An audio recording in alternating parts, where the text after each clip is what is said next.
Something like this. Hit it. The Roger Report live morning show, weekdays at 9 a.m. Say y'all, I was on Roger's panel a few times and I couldn't take it. The heat. I got out the kitchen. It was hot. I was sweating. I had to get out. He's Roger, and he's right. Check this out.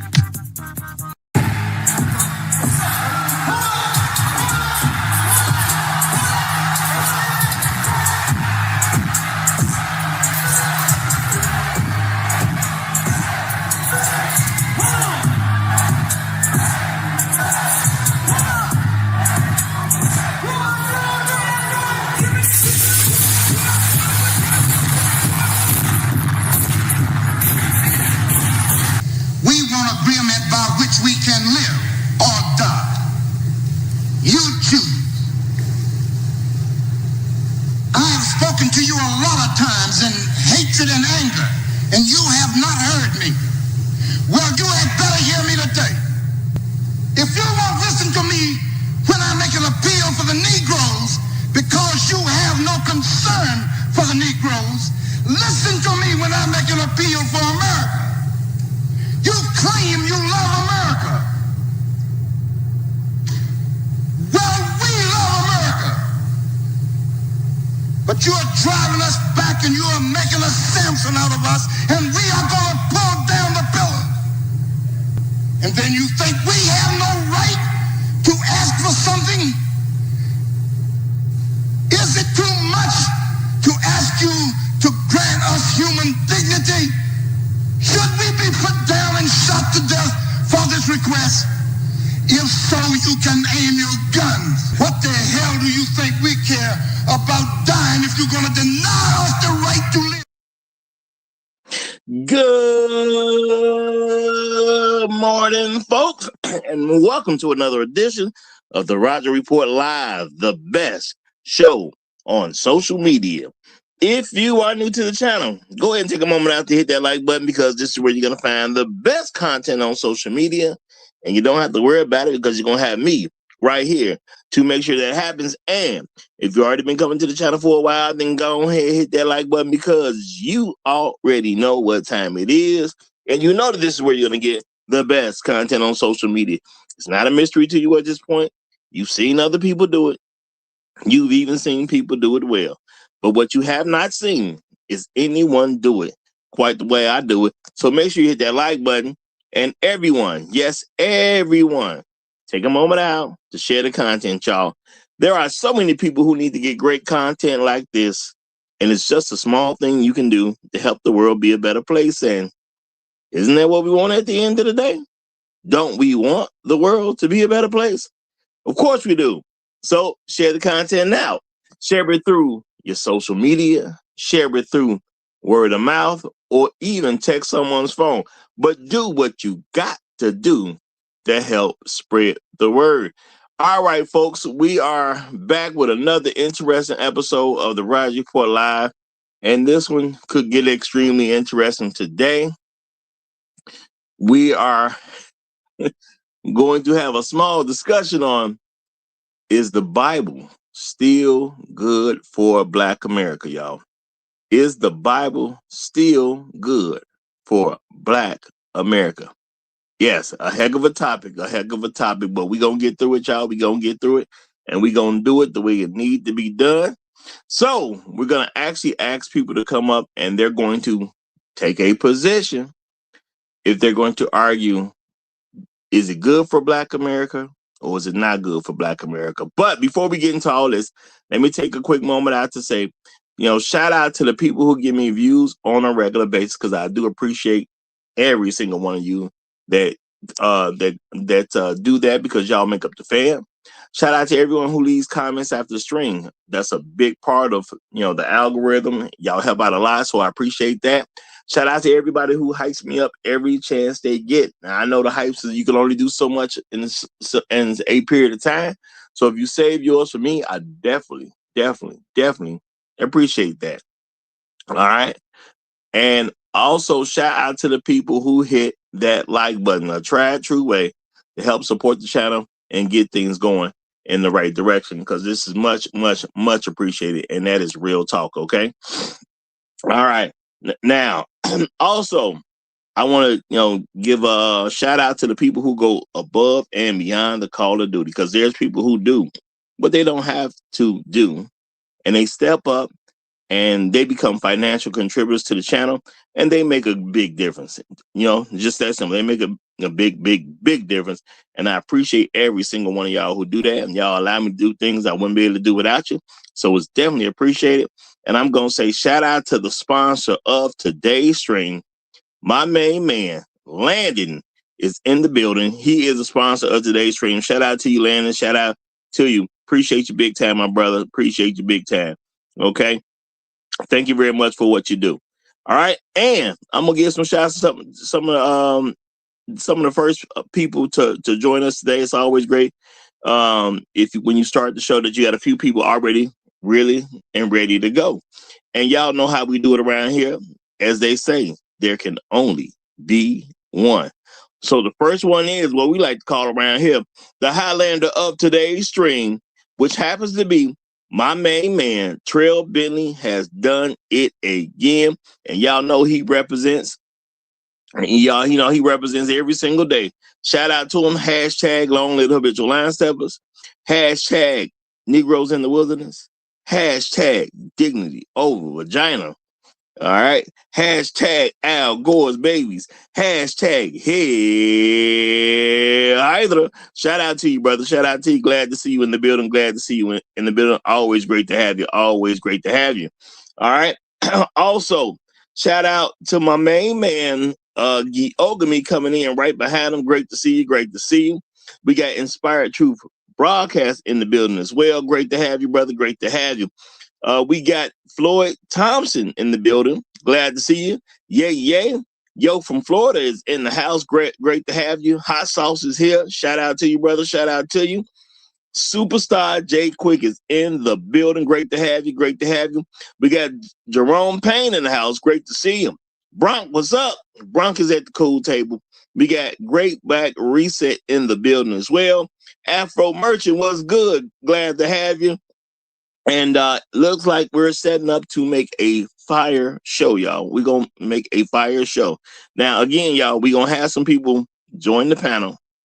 And as you join the panel, you're going to have to take a side, okay? We're going to have a discussion on, is the Bible still good for Black America? Now I'm going to try to stay out of it. I'm going to try to stay out of it and just host it. There's going to be a few questions that's going to be posed. And we're going to see where people go to them. So if anyone wants to join this, you are welcome to hit the link. I just dropped the link in the chat and just pinned it for people coming in. So if you want to take a position on this, you are welcome to hit the link. But it should be good. It should be good. And I'm going to say shout out to my main man, Chef Mike's Roundtable. Just seen him check into the building, But this should be a good one, y'all. Yeah, we deal with some interesting topics over here. So, and I know people say you shouldn't debate what is it, politics and religion. Yeah, what they say, but that don't mean that's how we getting down. Okay, we get down how we want to over here. So, welcome to the Roger Report Live. If it's your first time here, it's gonna be another great show. We're gonna have some interesting things said, I'm sure. And we're going to see how it goes, y'all. Can we survive today's show? Yes, we can. And I got my first two guests already joining the building, joining the panel. Glad to see both of them. We got the Great Black Reset in the building.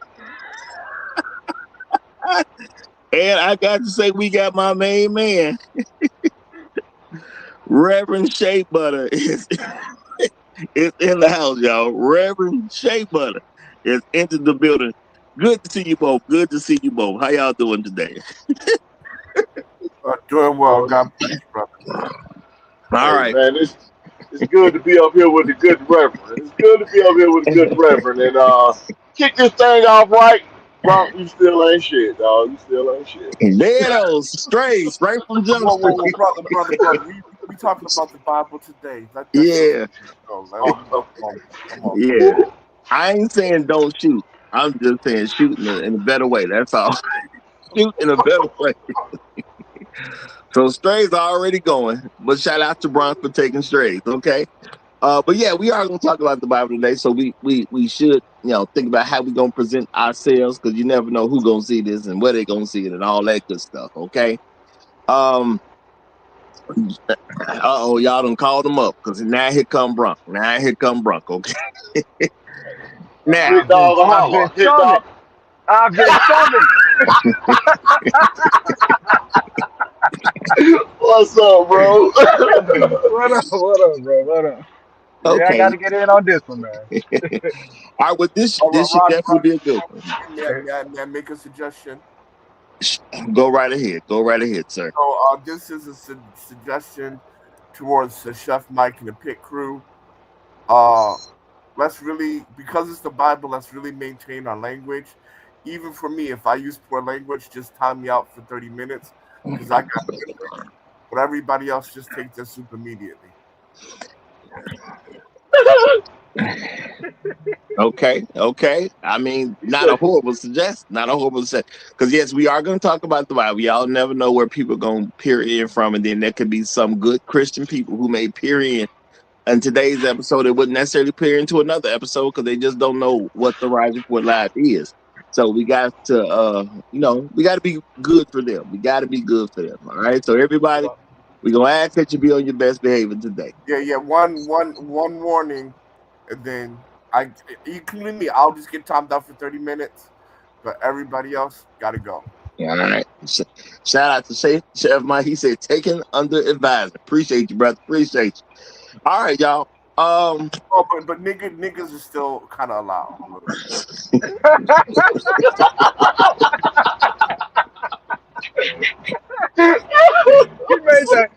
made the hot sauce exception.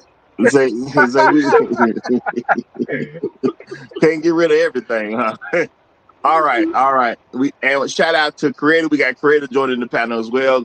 Glad to see you, brother. Glad to see you. All right, y'all. Before we get down to the nitty gritty, okay, I'm gonna ask y'all a very simple question, and we see where you go with it. This will tell us a little something about your position on things. I'm gonna go according to the order on the screen, just to keep it simple. Okay, Okay, the Great Black Reset. Okay, the question is, and shout out to Inspired True Broadcast. Yeah, he said no monologue today. We gonna get into it, brother. We gonna get into it. Because a discussion like this, sometimes 3 hours ain't even enough. Discussion like this. So the Great Black Reset. When do you remember being involved with the Bible, and what does it mean to you? Okay, I'm gonna ask everybody this question. When do you remember even being involved with the Bible, and what does it mean to you? As early as I have memories. I've been involved in the church, so I'd say back to 4 or 5 years old. And for me, it's simple. It's a way of life. It just become a part of who I am as a person. As part of my identity. I know we laugh and joke and we have a good time up here, but it's a serious thing, and it is a part of who I am as a person. Okay. All right. The good Reverend Shea Butter. Same question. When do you remember being involved with the Bible, and what does it mean to you? The earliest, right? Or you mean like the last time? No, the earliest. The earliest is birth. My grandfather was a pastor. My father was an assistant deacon. So since birth, a Southern Baptist. So again, and I would agree with. I will say the same thing as what Reset said. It's a part of my identity. It helped me to make a lot of my life choices, especially growing up in my formative years, and it's definitely my identity. And thank you. Okay. All right. Bronk, when do you remember being involved with the Bible, and what does it mean to you? So I was raised around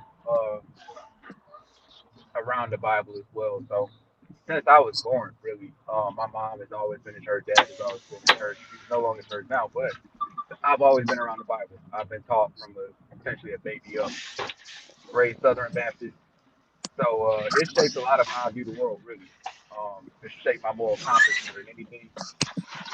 As I've grown and matured, I've kind of gotten away from some of the things that I don't believe is really consistent with the Bible.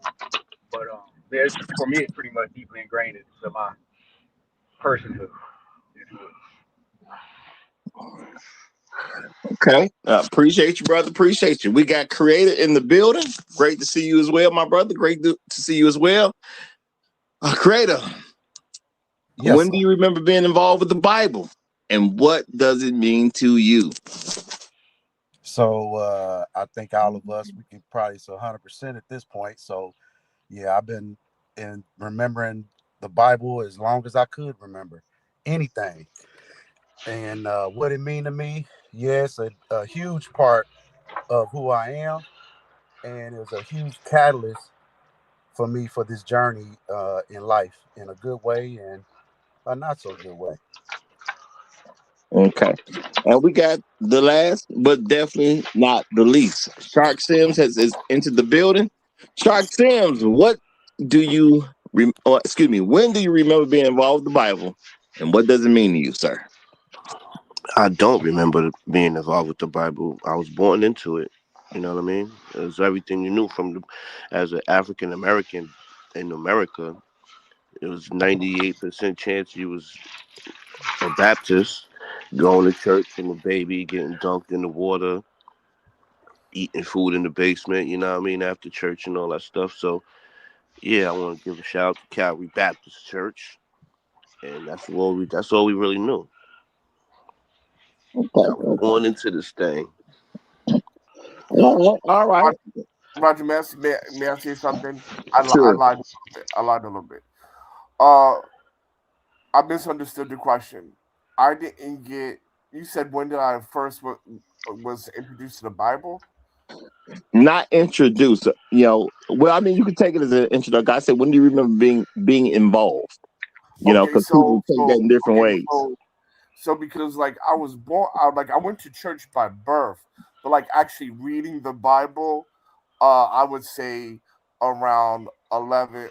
I would say about 8 or 9 years old is when my parents start having me read the Bible at night. Because like at church doesn't count, right? This is different. So I would say 8 or 9 because at birth, nobody reading, right? I can't read, right? I'm still a kid. I can't. So about like 8 or 9 when I learned how to read. So I would say about 8 or 9 is when you start reading the Bible stories for me. Well, now you answered it right because the concept of the Bible was still introduced to you when you 8 or 9 is probably when you was able to dive into it more. But when you was born, they was introducing you to the Well, basics because I know he of wants to make a distinction between Bible and church. Because I yeah, think he wants a distinction between that. We are talking Bible. yeah, Roger. You gotta be more specific, please, brother. Excuse me. I thought the word Bible being in the sentence helped. My No, bad. you were right. You were right. I think we answered it wrong. We just took it as church.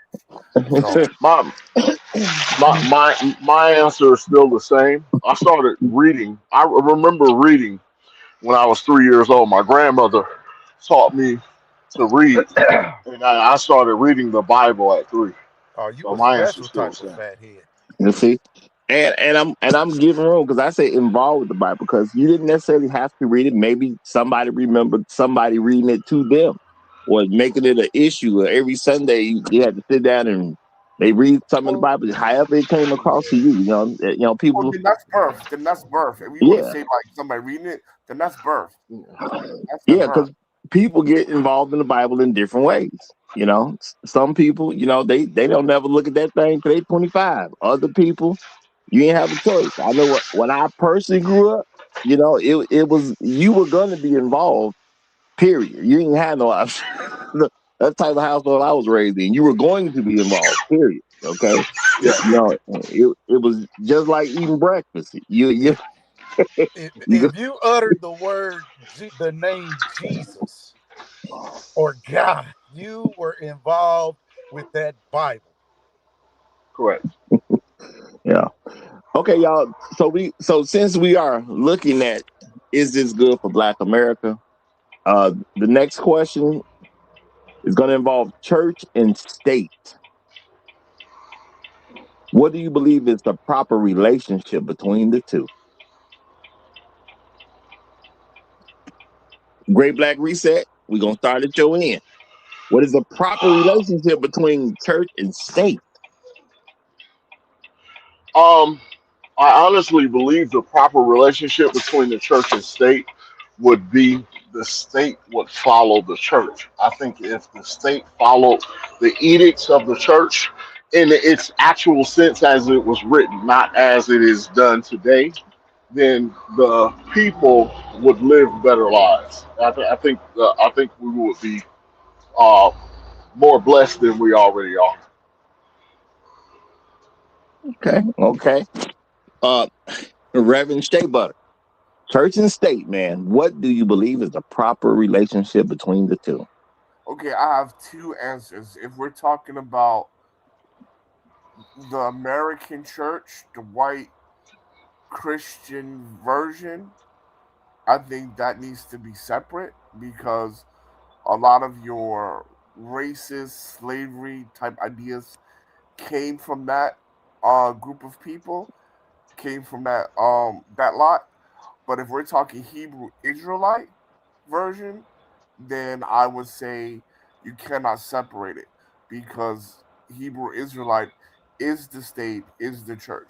You cannot separate it. It is the nationality, it is the law, and it's a way of life, etc., etc. So that's my answer. Okay. Interesting. All right, Bronx. You heard the game, brother. Okay, Yeah, church well, and state. What is the believe in proper theocracy. relationship? I believe in theocracies, man, and I believe that yes, the state should follow the church, right? I believe that that will create a better society for us to live in. It'll strengthen the family unit, which is the fabric of a society, right?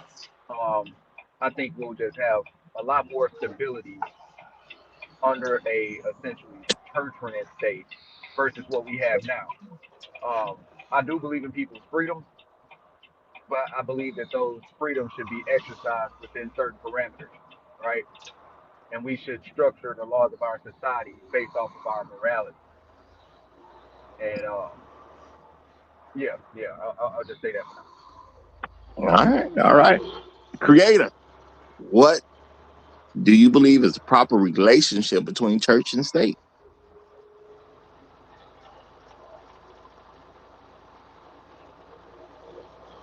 Creator is either ignoring us or he does not know he's on mute. I think you're in the bathroom. I think you're in the bathroom. Creator, you are on Oh, mute. You are on mute, Creator, just so oh, you know. so far I'm in. Yeah, my phone was acting goofy. That's my bad, y'all. My bad. So I really think church and state should be separate. However, it's kind of a conundrum because the state uses the Bible to confirm. It's like the whole state the whole country was established, in God. We finance or we trust, if we will. So, it's a little goofy, but I think they should be separate. Totally. Okay. And let me say, if y'all want something asked as far as the chat is concerned, super chat your question, we'll get it in. Super chat your question, we will get it in. All right, y'all. And you know what? We're gonna give it to Shark next. Black Guru's coming up. We'll give him the questions once Shark gets done answering. Okay.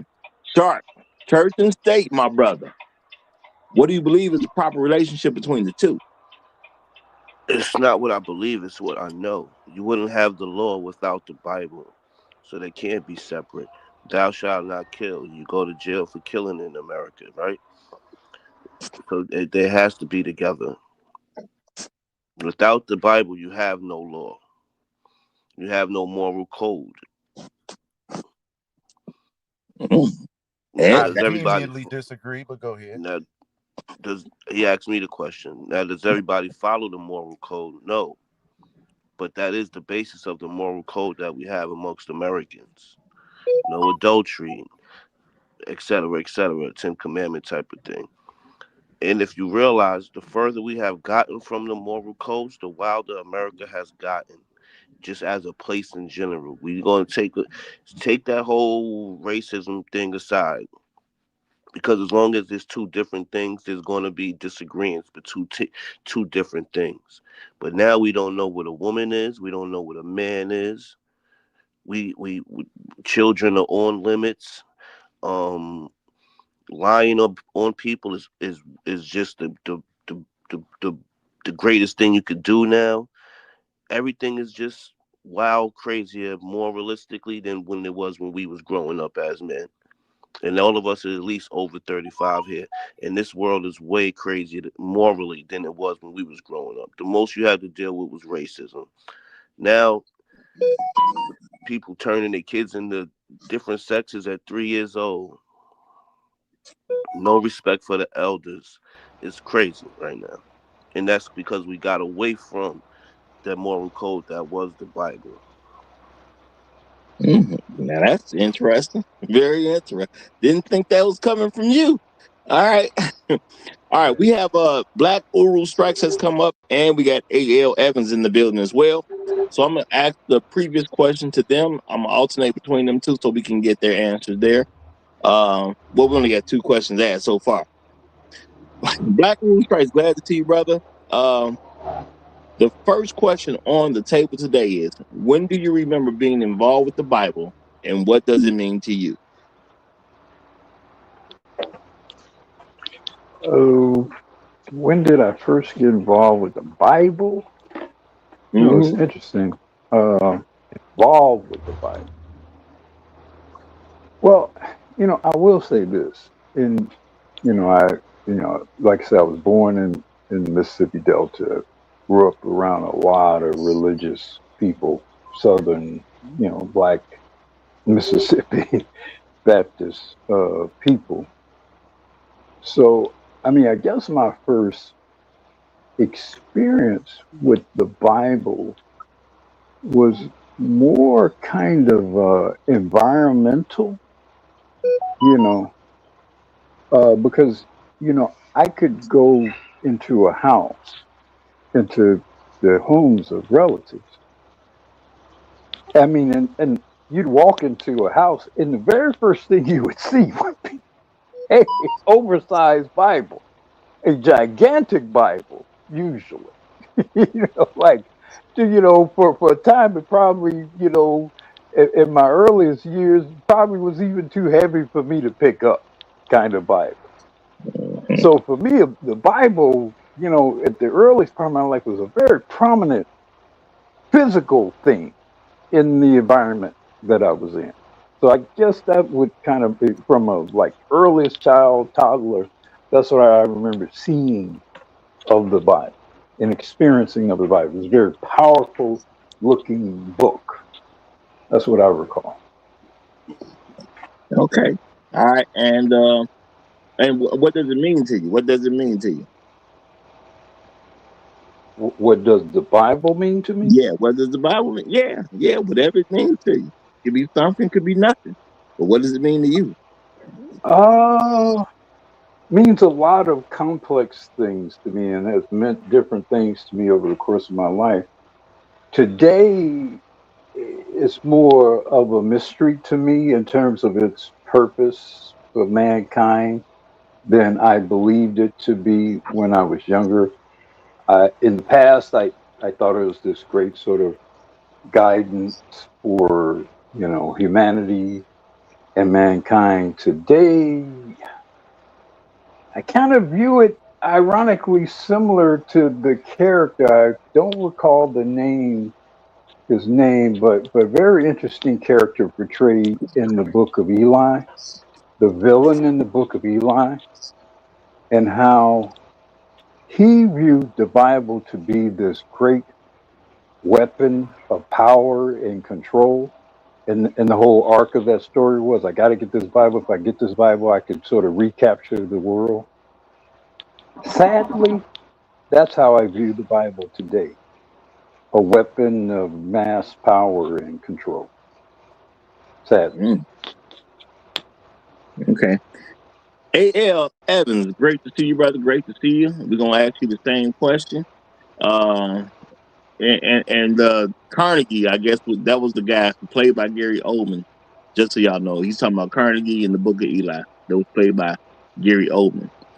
A.L., great to see you, brother. Great to see you. We're gonna ask you the same question. When do you remember being involved with the Bible, and what does it mean to you, sir? Oh, wait a minute. A.L. done dropped. Yeah, it looks like A.L. has dropped.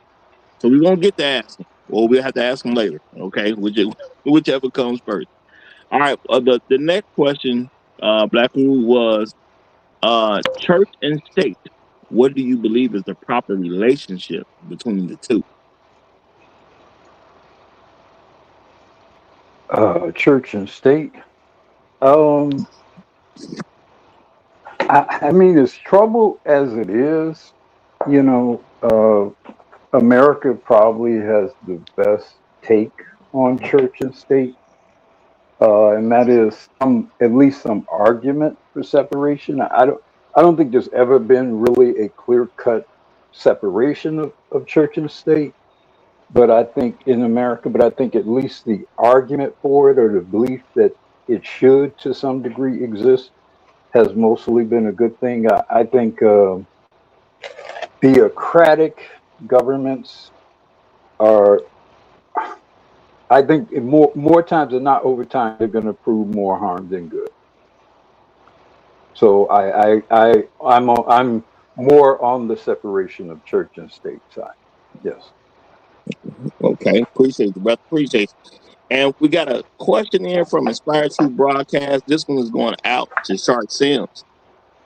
Shark, he says, what about the, I don't know what this word is, Humabere code? I don't know what that is. Y'all explain that to me. Hammurabi. Okay, the Hammurabi code. I don't know what that is. I thought he was trying to spell hummus. But Well, that's actually like a Babylonian It's a code. Babylonian. It's 196 laws from Babylon. And I think it's like So 282 basically, case law. basically, what he's trying to say to you, Shark, is that these codes are supposedly older than the Bible, which is not true, but that's what he's trying to say. Because you mentioned the laws of the Bible, so he said, "What about the laws of Babylon?" Which is crazy. I don't. But Yeah. yeah, that's an oxymoron because Yeah, Babylon didn't have no code. They was doing They was basically yeah, like which is America is right crazy. now. You talk about the Babylonian, anything from Babylon. Yeah, I think we living by the Babylonian code right now. Absolutely. Yeah, pretty much. Yeah, I thought the Babylons, I thought they was wilding out in Babylon. That's what I America is Yeah, modern day yeah. Babylon. Yeah. So Okay. this sounds like a question that's taking a juxtaposition against the Bible to say that the Bible took things from various different civilizations that already existed and Right. brought together an amalgamation of things to create the Bible. It's basically saying that the Bible is not what it claims to be. It ain't ancient, And right? It's a forgery of things before it. correct. It's a good question though. It's literary as far as literature is concerned and in the study of history. It is a good question. So So it's a fair so when question. you speaking on the he's speaking on the so when we say the Bible was Yes. made, right? There was a Bible, there were written texts that derived from certain areas of the world, right? And if Right. you are a king or you are a well-to-do leader, right? Then we all converging at the time. So what's going on? Nothing new under the sun. If I got wealthy, if I'm Mansa Musa or I'm King Tut, whoever I am, I have capacity to go wherever it is I want to go and Yep. traverse and meet Yep. with Yeah. others. Now, if I Uh-huh. see you running your country a certain way and my country is in shambles, right? I want to take the knowledge of which I Right. like the Bible. So I said I really love it. because it really gives historical events if we look at it that way. But if you tender and you emotional, then that's how you're going to look at the Bible. You're going to want it to give you Right. hugs and kisses, and that's okay. That's okay too. But some of us want to go a little bit beyond and use it for what it is. Now let me get back real quick, because I know y'all be like, "Oh, that nigga be talking about," So I'm gonna get Yeah, there. yeah, yeah. You But these are selling kings. us used cars right now. You selling No, used not at cars. all. These are kings. Listen, these are kings and well-to-do I'm just people teasing. who Go can ahead, bro. Go converse. ahead. And so when King James, right, met up, or he's traveling and he's meeting all these leaders, what is this text? Because this was exclusive to him, and he was just so smitten by it, Yeah. like Queen Isabella and everybody Well, else that was smitten King by these James. words that weren't theirs. That it made sense to even us. It's like, dang, they really kind of Can I put. inter- They really can I hold on. Yes, interject and make a point? yes, you You can, make a bro. When point. I land, All right. absolutely. All right. Go When ahead. I land. So now, again, once they come in, this is something that put it together and it made sense to lead people, right? We need to guide these people. So I already put together. I'm a king. They then came out with the printing press, or he had the scribes come out with it first, and then the printing press comes out. I'm gonna land there just for so other people could get in, but understand that this is a way to. It's not the principles and what was written is not the fault. It's the people, like Uru said, that kind of came in, saw what the power could be, and then weaponized it. Okay. Brian, go ahead. You want to get in on this? Go ahead. Oh, all Brian? right, my bad. I had to unmute. But yeah, you made a point about King James that people in power using that for their own purposes. I just wanted to point out that King James actually did write that version of the Bible and have it translated that way to unite the United Kingdom and bring them under the Right. term interpretation of the Bible. Right, and then this man then chartered the Virginia Company, which was a joint stock company that went on to found Jamestown and colonize the Americas. So it was definitely smoke. Okay. I We want to, we we All right. like I we said, got away. We got away from the question. yeah, I That wanna bring it back to the question. So, yeah. okay, so here's the situation. So first of all, when we talk about, so I'm taking it and experiencing Why are you that. speaking when no one else has had an intro? I'm No, trying no, to no. understand that. What Why are you No, speaking? Why are no. you He speaking? wants. He wants to. No. Yeah, Let him. I'm This is a waiting. pay. No. We got your AL, but this is a paid for question. So I'm letting everybody say what they want to say about this. And this was paid for. So we gotta let people Go, express go ahead, themselves on this. go ahead, Roger. Go ahead. Yeah. I'm speaking because everybody had the opportunity to answer the question. No. Everyone did. I didn't even get an intro, but that's cool. Do your thing. You No. always do your thing. Do it. Calm down, y'all. I'm gonna let him go. I think by now y'all know what's going I'm gonna let him go. I'm gonna let him go, and then after he go, I'll answer the question. What? No. This one. The reason I was That letting would you be go much first because respectful for them, because I thought everybody was having their intro. Then you have the dialogue. I just thought that's how it works. But I'm sorry. no. Excuse me. We are doing something a bit different today. We're doing something a bit different today. We ain't going as regular as usual. But That's why I stood down. I stood down. Go ahead and speak. Speak your piece, man. Speak. Nah, AL's phone went out when Roger passed it to him after he Yeah, spoke. yeah. We passed the Yeah, you mic to coming you, and you had dropped. brother, you coming with the wrong I energy know that. today. I know that because you got the wrong energy every day. But I don't break on that. okay, we gonna relax on this biblical. We ain't gonna get into nothing of biblical proportions today. Okay, all right. Because I got three guests up, so I got to get the questions in for these three different guests that have come up now. So AL, I'm gonna go AL. Then we got Truth Teller. Then Mister Me Too. All right, And then the I'll first. answer the question after those three. But Okay, I'm Roger. I'm trying, brother. I'm trying. I appreciate that, brother. I appreciate it. I see it. I do see it. All right, brothers. The first question up is gonna be AL, then Truth Teller, then Mister Me Too. The first question asks, when do you remember being involved with the Bible, and what does it mean to you? So AL, you got first. My first recollection of the Bible was in Sunday school. We taught the word in Sunday school. I have strayed away from the Bible, but recently I've come back to it. I don't have no problem with the Bible. The Bible gives you good instructions and good foundation of what is written about if you choose to. Not everybody wants to walk the path of the righteous. That's their choice. They're entitled to their opinion. Me, I need more clarity in my life in my 52 years of living. So I decided to come back to the Bible. Actually, reading Proverbs as we speak. But I digress. You got it. I appreciate it. Truth teller, what's happening? Good morning, guys. All right. The question is, when do you remember being involved with the Bible, and what does it mean to you? My involvement with the Bible is basically most of my life. I came to terms with that it is actually hypocritical and vague, which is why it's easily used for manipulation. So I try to approach things with a more logical perspective and understanding.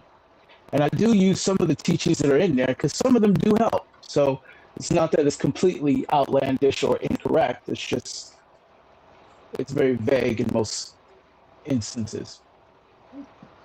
I appreciate that, brother. Appreciate it. Mr. Me Too, glad to have you here. When do you remember being involved with the Bible, and what does it mean to you? Morning, fellas. Salute. Like Truth Teller said, I've been involved. My very first memory of really learning the Bible was actually through a gospel song, or that "Yes, Jesus Loved Me" song. And I can remember hearing that song in my head like early as 4 years old. But early in life, just like Truth Teller, I came to realize that the Bible, not only is it vague, I think it's actually incomplete. So I tend to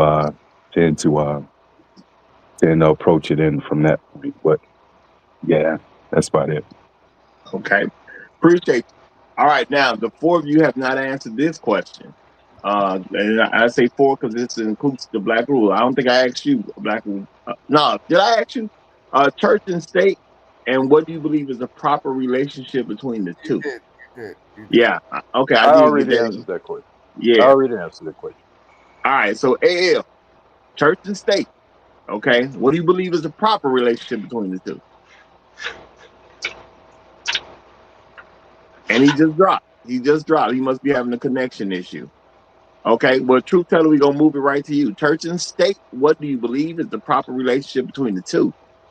It's Shea Butter's fault that AL dropped. Give me a second. I got to step away for a second. I'll come back. Oh, hold on. Okay. We'll get him later. He got to go to the bathroom. Okay. I appreciate him saying it like that. Shea Butter, it's your fault that AL dropped. He going to come back and let you know about it. Okay. All right. Then Mr. Me Too is going to fall to you. Church and state, my brother. What do you believe is the proper relationship between the two? Well, two answers to that. If we going by what the Bible say both of them should be recognized, but it was some clear delineation from my understanding that between the two. But if my beliefs, what I've come to see and understand and recognize that most states that are ran, that are Christian ran or religion-based ran states tend to fare well morally in society than those that don't. So I hope that makes sense. Absolutely. AAL, glad you're back. The question that we have for you, my brother, church and state, and what do you believe is the proper relationship between the two? Church and state should be separate, as it was in the beginning. I don't know. Maybe Black Guru can correct me or not, because he's about as old as I am, if not older. Church and state was separated by, I do believe, Reagan, if not Bush one. But one of those fuckers they elected that. So it was for political gain and political gain only. So no, it needs to go back to separate. Period. All right, all right. Well, truth teller, if you ready, we ready for you. All right, church and state, my brother. Give me the full question again. Yeah, church and state. What do you believe is the proper relationship between the two? They should be completely separate. Actually, church should be relegated to only a cultural experience. No ideology from religion should be a portion of state, including moral, including morality. Morality is not a religious thing, by the way. Most people don't realize that. Truth teller didn't even wash his hands. I don't believe him. I don't believe it. We ain't in no water running, huh? No water running. No soap neither. You gave it the old whitewash. All right. All right. With and put your hands all over the door handle. So now I got to try to figure out how I'm gonna walk up out of here. Just walk your ass right out of the stall, white man, and walk right on. Put your hands all over the damn knob, and now I got to figure out how I'm gonna get the hell up out of Yeah, here. you know, he might be the one serving the food. You never know. All right, y'all. A question by Inspired Truth Broadcast. It was technically the shark, but I'm gonna let everybody chime in on it that has not had a chance to chime in on it. And the question again is, what about the Harambe Code? We're gonna start with Reverend Shea Butter, and then we'll get anyone else who wants to respond to this particular question. Go ahead, Reverend Shea Butter. Sure. So I'm gonna answer this, and I'm gonna answer all other questions related to this because this type of questions always come up. So the first thing is that this question has a hidden assumption that the Bible is somewhat false. Plagiarized. It's not Plagiarized. someone false. The Bible is somewhat false because it copies texts that are more ancient than the Bible is. So the first thing I want to say is this: the Bible. So first, Paleo Hebrew is the oldest language the world has known. It's a East African language, which is closely related to Bantu language. So the Hausa in South Africa, and the Kikuyu language in Kenya. So this is the true Paleo Hebrew. Also, when you look at the text, you can go to Axum, which is now Ethiopia, for the oldest Bibles, oldest churches standing, predating anything that Europe has to offer. Second point is this: the reason why all cultures are going to have something related to the Bible is because the Bible is true. If the Bible says that Noah and his 3 sons repopulated the earth, that means in every culture there should be a story about the flood. In every culture there should be a story about creation, because it was repopulated by those 3 boys. So of course it's going to matter, because the Bible is a real document. And I'll leave it at that. Okay. Oh, that's a heck of an answer. Heck of an answer. All right. Was there anyone else who would like to respond to this particular question? Okay. Everybody got their chance. Hold on. We got. Well, I'll respond to it. I'll respond to that question. Go ahead. And this is from my limited knowledge of the Bible and a number of the stories that were put into the Bible. In regards to this particular text that he's referencing, it's true it's not older than the Bible, but what all of these texts exhibit is basically these writings are people gathering their belief systems when they're coming together as a culture and communities, right? So you had people traveling, you had people moving across vast areas of land, blah, blah, blah, we know it, right? And when you come together, ideologies merge. Sometimes some of the ideas and belief systems die. Sometimes they merge with other belief systems. but that does not make them true just because they're similar, because the people who believed in them, joined together. So the fact that he's referencing this, it doesn't contradict the Bible. In some cases it may align, some cases it may contradict, but because people are different, it can exist alongside the beliefs and the rules of the Bible as well. Okay, and we got a couple more super chats from the audience, so we gonna look at that. Wait, I have a Go quick short ahead. statement about Go that. ahead. All right, my bad. My Okay, bad. I apologize. So to give perspective to this, King Hammurabi was a Babylonian king from 1792 1750. There was 282 total laws. One of the laws was an eye for an eye, tooth for a tooth. This was adopted from the Mosaic law. You know, and all of these laws that were created in all these countries were created just like our laws are created now, which we adopted from the Roman laws. It all comes from the Ten Commandments. That's the basic tenets of morality and laws for most civilizations. So just because something existed a long time ago, before the Bible was completed, because things were still being written about the Bible when Babylon was in existence, doesn't mean it's necessarily quote unquote older than the Bible. It was borrowed from the time of Moses, and I'll land there. Okay, all right. So does anyone else want to get in on this particular question before we go to the next comment? Yeah. Let me just briefly.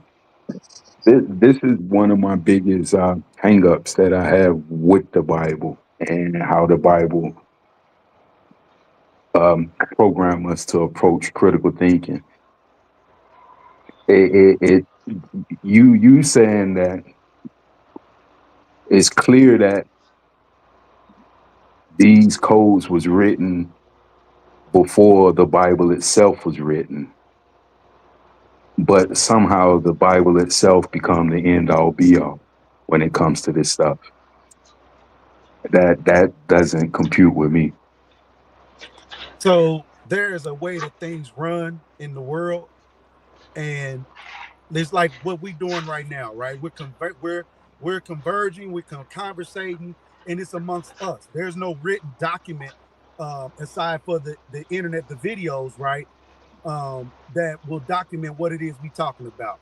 Now, somebody can come along later, and that can be Roger and his team, and put together a Roger Report Bible. And it can now be converged. See, the videos don't go nowhere, but anybody can come together and take these videos, put them together in certain episodes, and now it becomes a doctrine, if you will. And now people can establish their lives off this doctrine. Now, what we talked about, how we converged, all the energy that was put in to create those episodes will never change. But if each individual person could come in on their own, right, and put their version of whatever it is that they want to, however they want to lead their people for them. So again, the principles is really, we got away from the principles. So to say that without the Bible, we don't have principles as human, and we need the Bible in order to, I guess, regulate principality in politics is crazy to me, because they're not even doing that now. And they have every opportunity to do so, considering that the Bible was, or the politics was established off of Roman rule, if you will. But I'll leave it there. All right. All right. Now we got a couple of more. Of course, if anyone wants to ask any questions, just put it in the super chat and they will be read. And I have a couple questions, and rebuttals will be allowed, but we're gonna wait our turn to give our rebuttals. Okay, I'm gonna go through so everybody get a chance to do rebuttals on the because I got a couple questions that I believe will cause some rebuttals to happen. But before we get to that, shout out to Inspired Truth Broadcast one more again. He said also Egyptian 42 negative confessions. All right, does anyone want to chime in on the 42 negative confessions of the Egyptians? he's just talking about the Book of the Dead, and Right. again, the Book of the Dead does not predate the Book of the Dead does not predate the Ethiopian Bible. Okay. Anyone Yeah, I else? want to. Yeah, like I said, this is why I initially said that the Bible is incomplete because even though the Book of the Dead doesn't predate the early written Bible, all of that information there is similar. All of that information there is I don't know, is similar. It's all the same. But it's not just that information. It's so much more information. It's like the Bible. This is how I look at the Bible. It's like, and just like how I look at white people, they good at going around putting their nose in everybody's business. So they're writing the King James version was them going around. It's almost like Indiana Jones going around finding knowledge from all four corners of the earth, and over majority of it they didn't understand what they was witnessing, what they was experiencing, what they was hearing. They didn't understand that, but they understood to record it. They understood it was powerful enough to record it all.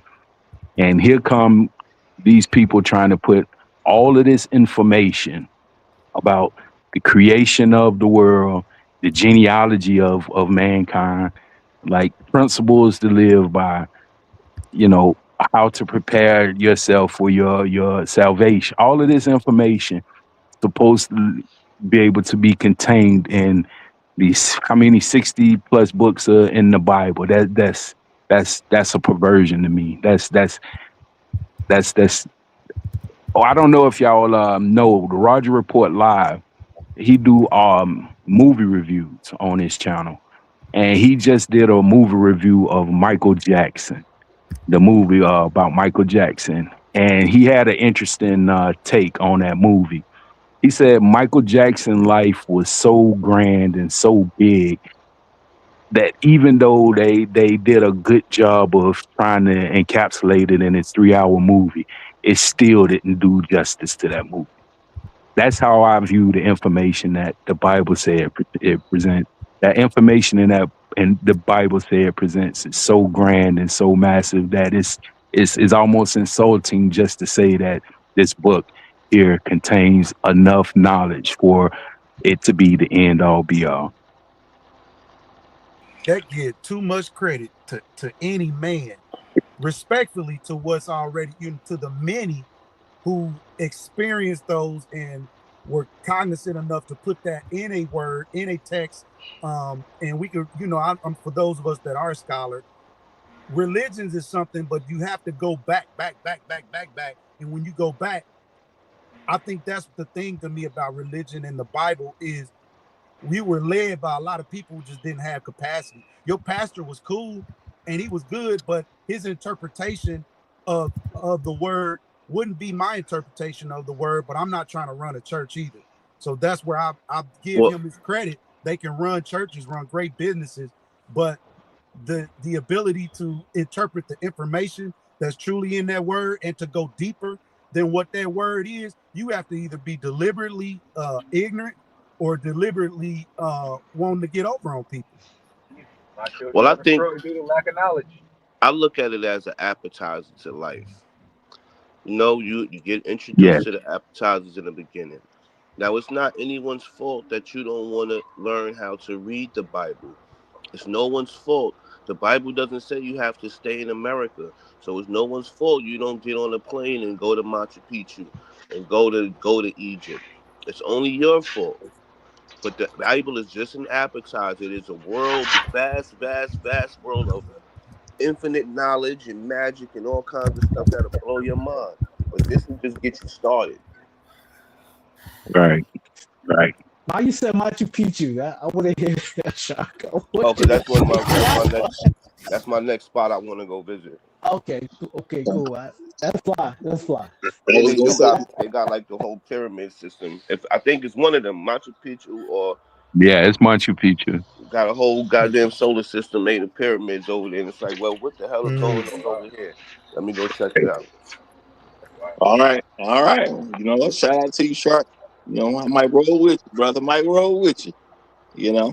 All right, we got something in from a main man. What everyone good on that one before I move to the next one? Everyone good? Okay. Mhm. All right, I'm moving to the next. Wait a minute. I think I'm skipping one. There we go. There we go. Yeah. Shout out to Trail Bentley, and I appreciate the 57-cent Trail Bentley tax, of course. He says, how do you differentiate between the Bible, King James Version, scripture, and non-King James Version or dogma, teachings, and interpretations? Now, y'all, we're going to go in the order you are on the screen, which right now is Reverend Shea Butter first, and I'm going to take it down and get the order, but then put it back up so y'all can see the question if you need to. So Reverend Shea Butter, you got it first.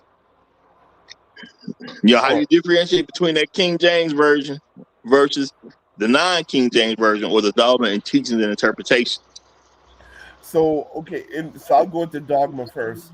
It's very easy to differentiate between scripture and dogma because the Bible itself teaches you how to read it. If you go to Bible school, they'll call it hermeneutics. If you're a lay person, the Bible will say line upon line, precept upon precept. The Bible is not up to any personal interpretation.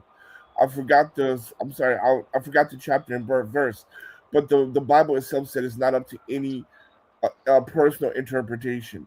So that's how we can differentiate dogma. If we cannot see it in the Bible in multiple spaces, then we know that it is dogma.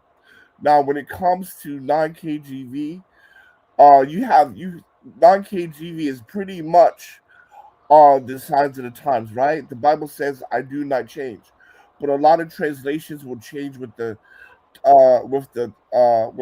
change with the signs of the times, right? But the scripture says, "I do not change." Now, when we come to the King James version still is not a great version. You want to get like a transliteration of the Septuagint, or of the Septuagint is probably the best that you can probably buy to have access to. But at least with the King James is a transliteration, meaning that they try to keep close to the meaning as possible. Because with translation, sometimes they'll translate the ideas as well instead of what they're actually talking about. So the 1619 King James Version with the Apocrypha is probably going to be the best because it's a transliteration instead of a translation. And I'll leave it there. Good point, man. Good point. Okay. All right. Shark, you happen to be next. Okay. How do you differentiate between the King James version of the Bible and the non-King James version or dogma and teachings and interpretations? Well, to a certain extent, some goddamn common sense, right? And then everything Hot Sauce just said. And then me, my personal self, my relationship with God is whenever I got a question, somehow, some way, he'll present the answer if I'm wrong or right. It could be a billboard, it could be a Roger Report show that I just woke up and turned on, and it was talking about the thing that I was asking God about, or something. Wherever it is I see it, like the movie They Live. So that's how I do it. I don't know about everybody else. That's why I say you gotta have your own relationship with the God. Okay. Truth teller, it's on you. So, Truth teller, how do you differentiate between the Bible, King James Version scripture, and non-King James Version or dogma, teachings, and interpretations? this is going to sound ignorant, but I don't. They're all trying to convey a similar message, but in different ways, which which is why most people don't understand the whole, i.e., what God's word is, and then they'll go to a pastor or preacher who's in their draws or telling them to give money for him Mercedes Benz. after a certain period of time, I've stopped trying to differentiate because it boils down to they're all saying the same thing. There really isn't any such thing as good and evil. It's only up to God's interpretation on what's good and what's evil.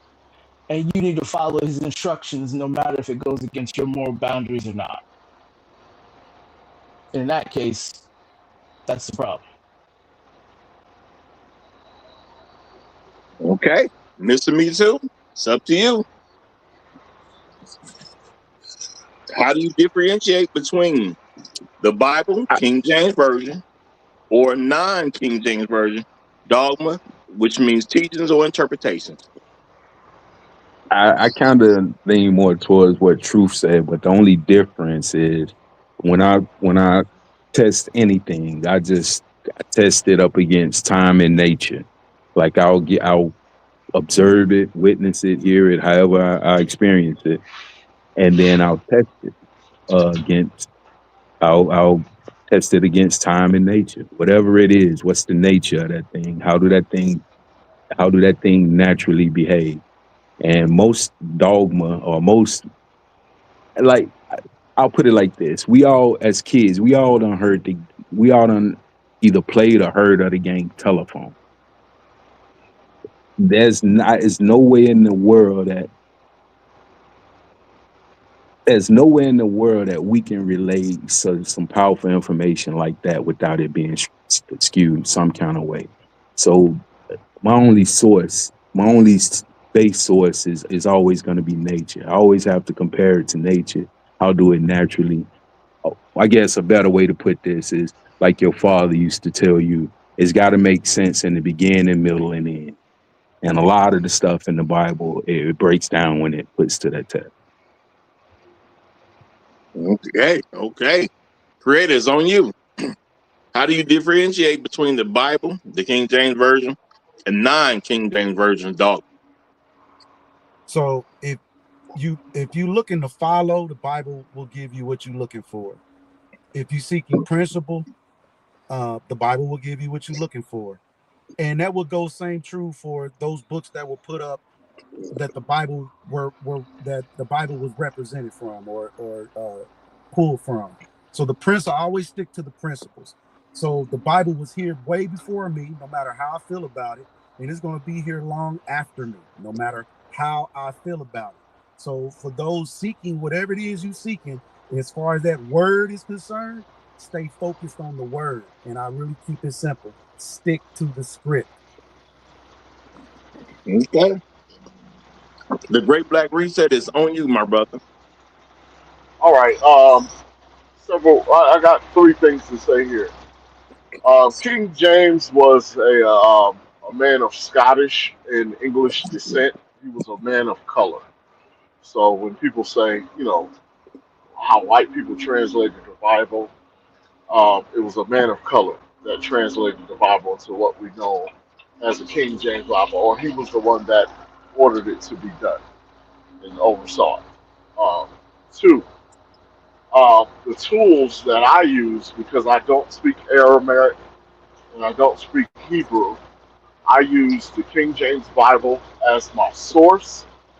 And when I measure it up against any other Bible, like if I buy, say, a New Living Translation Bible, I go through that Bible Shea Butter said, precept by precept, line by line, to make sure nothing's removed or nothing's added to it. It's a tedious thing, but it's important. And I use study Bibles, and I use what's called a concordance Bible along with it. So as I'm reading scripture, I go to the concordance Bible and read, and it tells you what that scripture means. So it goes scripture for scripture with the King James Version, tells you what it means and what's.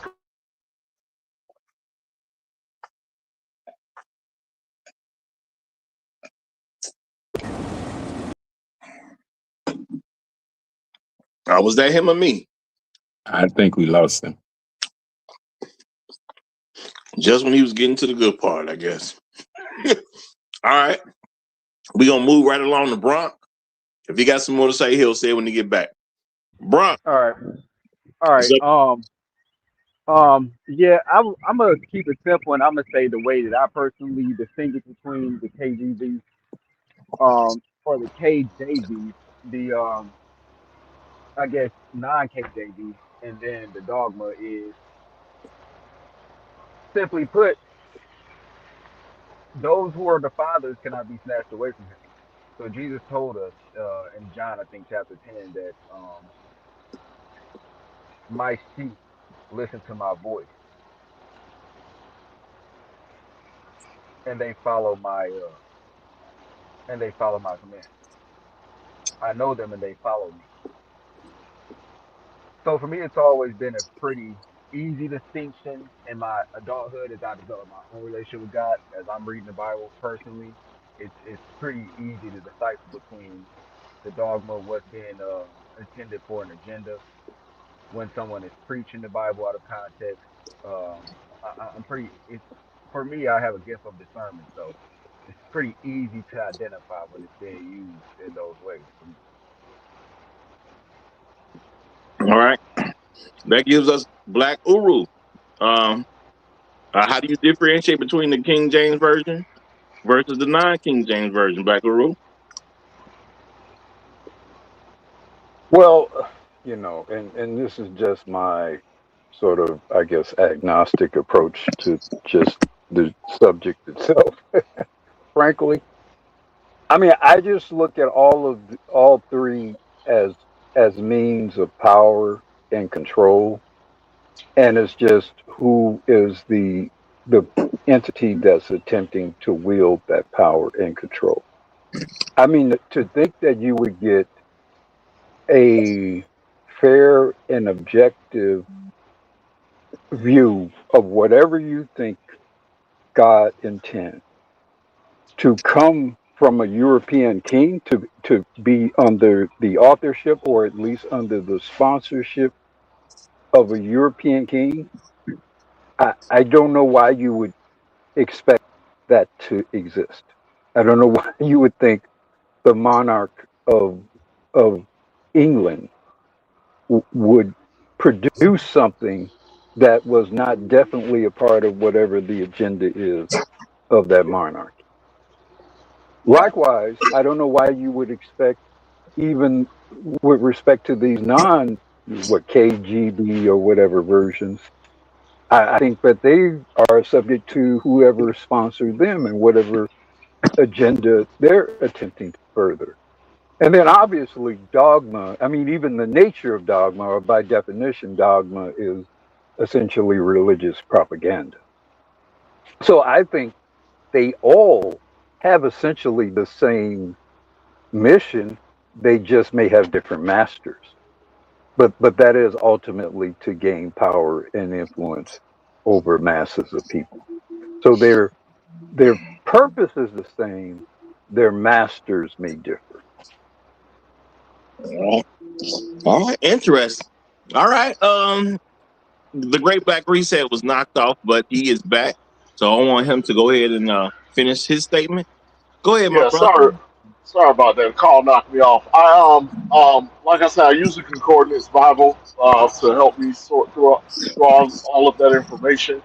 Um, and when you go from Bible to Bible, it's important to study. The Bible says, "Study to show thyself approved." There's a reason for that. And lastly, there were some disciples in the Bible that went before some of the Pharisees, and they were ordered not to, uh, um, preach about Christ, right? And they beat them. And one of the men in charge said, if they are truly from God, there's nothing we can do to stop them. But if they are not, then basically they'll fail and they'll end up going away. That's basically what was said. And the Bible operates in the same way. If it's truly of God, it stands the test of time. But if it's a falsehood, it will go away. And everything in life is like that. Everything. Okay. All right. Now, shout out to Inspired Truth Broadcast. One more. Well, yeah, that was everybody. Yeah. One more again. He got another one. Okay. He says Hammurabi Code 1754 BCE. And if y'all don't know, BCE is a change they're making in schools. That means before Common Era. You know, we separate time with before Christ and then after death or after I forgot what the other D word is, denomity or something, or denominate. I don't remember what it means. But you know, or a lot of people translate it as after death. This is a new thing that they're doing. The BC before Christ is now being replaced with before Common Era. After death is now being replaced with Common Era. So people know. So it's now BCE and CE, and that's because everybody ain't a kid in school anymore. So this is what they're teaching the kids in school now, to my understanding. He says Hammurabi Code 1754 BCE. Hebrew Bible 1200 BCE at best. There are older codes of law than Hammurabi though. Or Hammurabi though. Okay. All right. Who would like to respond to that? But we're gonna go in order. So Shark, any response to that? Shark, Well, go on. the fact that it has that whole new terminology on it, I can't even really speak on it. You know what I mean? I was always known about before death and after death. So I don't even know about that new terminology he just spit out. Okay. Well, I picked that up, but I was watching the movie that had that in, and I had to figure out what the heck was they talking about. But it's a replacement thing going on and I don't know if it's all the school system now, but I'm pretty sure it would be in all of the school system soon if it's not already there. Truth Teller, anything you want to say to this one? Give me that question one more time. It says, and I don't know how to pronounce it, so excuse me for pronouncing it wrong. Hammurabi Code 1754 BCE, before Common Era. Hebrew Bible 1200 BCE, before Common Era. At best, there are order codes of law then Hammurabi, though. Okay, so there was something I wanted to reference. The Book of the Dead is actually even older. It's like 1500 BC. So the whole point I think he's trying to make in referencing these things is to understand that the book, the holy book that we call the Bible now, is just an extension of a bunch of other people's belief systems. But most people don't want to acknowledge that. They just want to say, hey, it's the word of God. And it doesn't matter if there's anything older because those things don't exist anymore, not understanding that those previous things that existed is what made the Bible what it is now. They took a lot of Roman things, holidays, practices. It was in the Bible because at the time, that was who was in charge of the world, right? At the time, a lot of the books of the New Testament were written, of course. And of course, the Old Testament, being that it was written, 1,200 years prior to that, there's going to be a number of things that were taken from whatever cultures that were bumping around during those times as well. Which means if you're going to call it the Word of God, you're going to have to answer the question, which God? And that's a problem I don't think most religious people want to try to answer or even deal with, because then that's going to just change. They can't take that. Their whole ideology is based on the one God, not realizing that people always believed in God, one or many, or however versions they wanted to go about it. And our belief systems transformed into what the three major religions are today. But they didn't just pop up out of nowhere. They came from previous belief systems. And yeah, that's why religion is a problem in society, not a solution. All right, Mr. Me Too, it's up to you. Yeah, like I say, that question, all that stuff, just like truth, it just springs more questions than answers. And for a book to be the end all be all, it shouldn't have so many open ends on it. And it's just weird. And to the point where he say,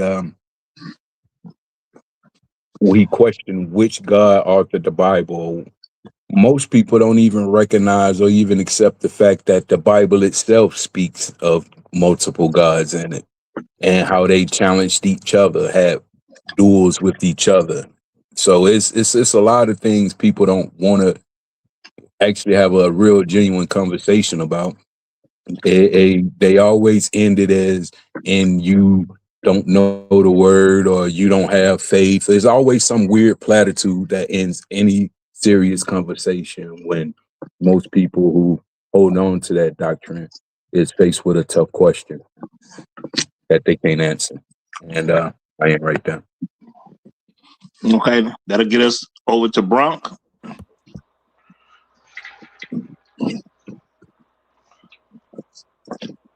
Bronx, you need me to read it again?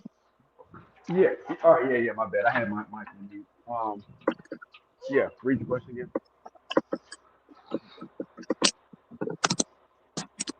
Oh, okay. I see. My apologies for butchering the name, to those people out there, because I don't know how to pronounce it. Hammurabi Code, 1754 BCE, Hebrew Bible, 1200 BCE at best. There are older codes of law than Hammurabi, though. Okay. So I'm guessing this is still in relation to the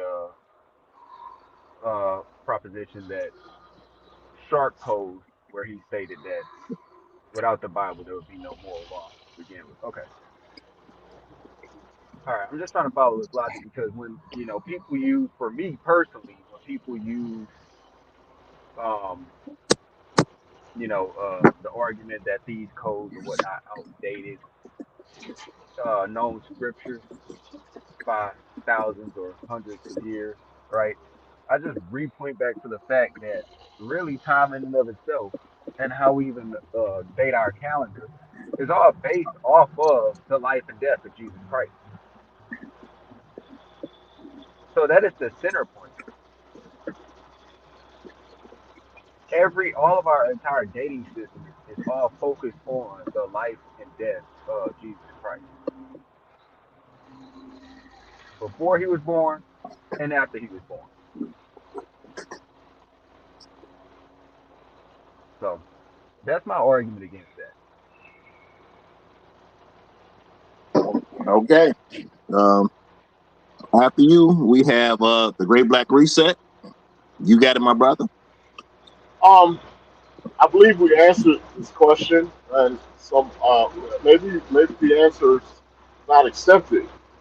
But you know, according to the Bible, the Spirit of the Lord was over the earth for a very long time, and he wrote His laws on people's hearts.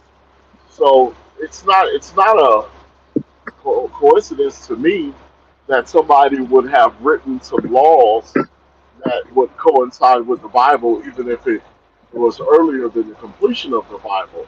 But even having said that, like I was saying before, like um, the Bible was completed at a certain time, but it was written through vast amounts of time over thousands of years by different people before it was codified, so to speak. Right? Moses existed before this man. There were certain instances and things that happened that existed before this person existed. You know,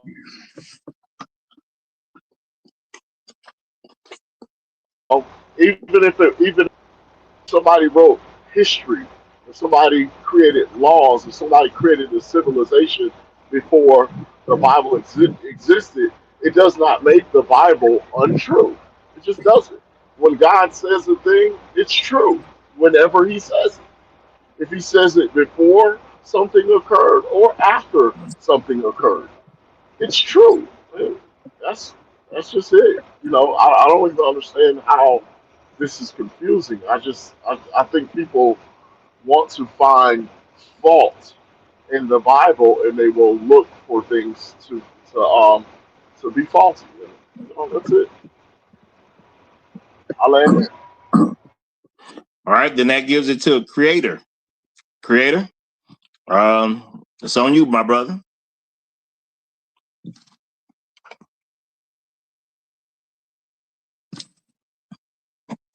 Creator, are you there?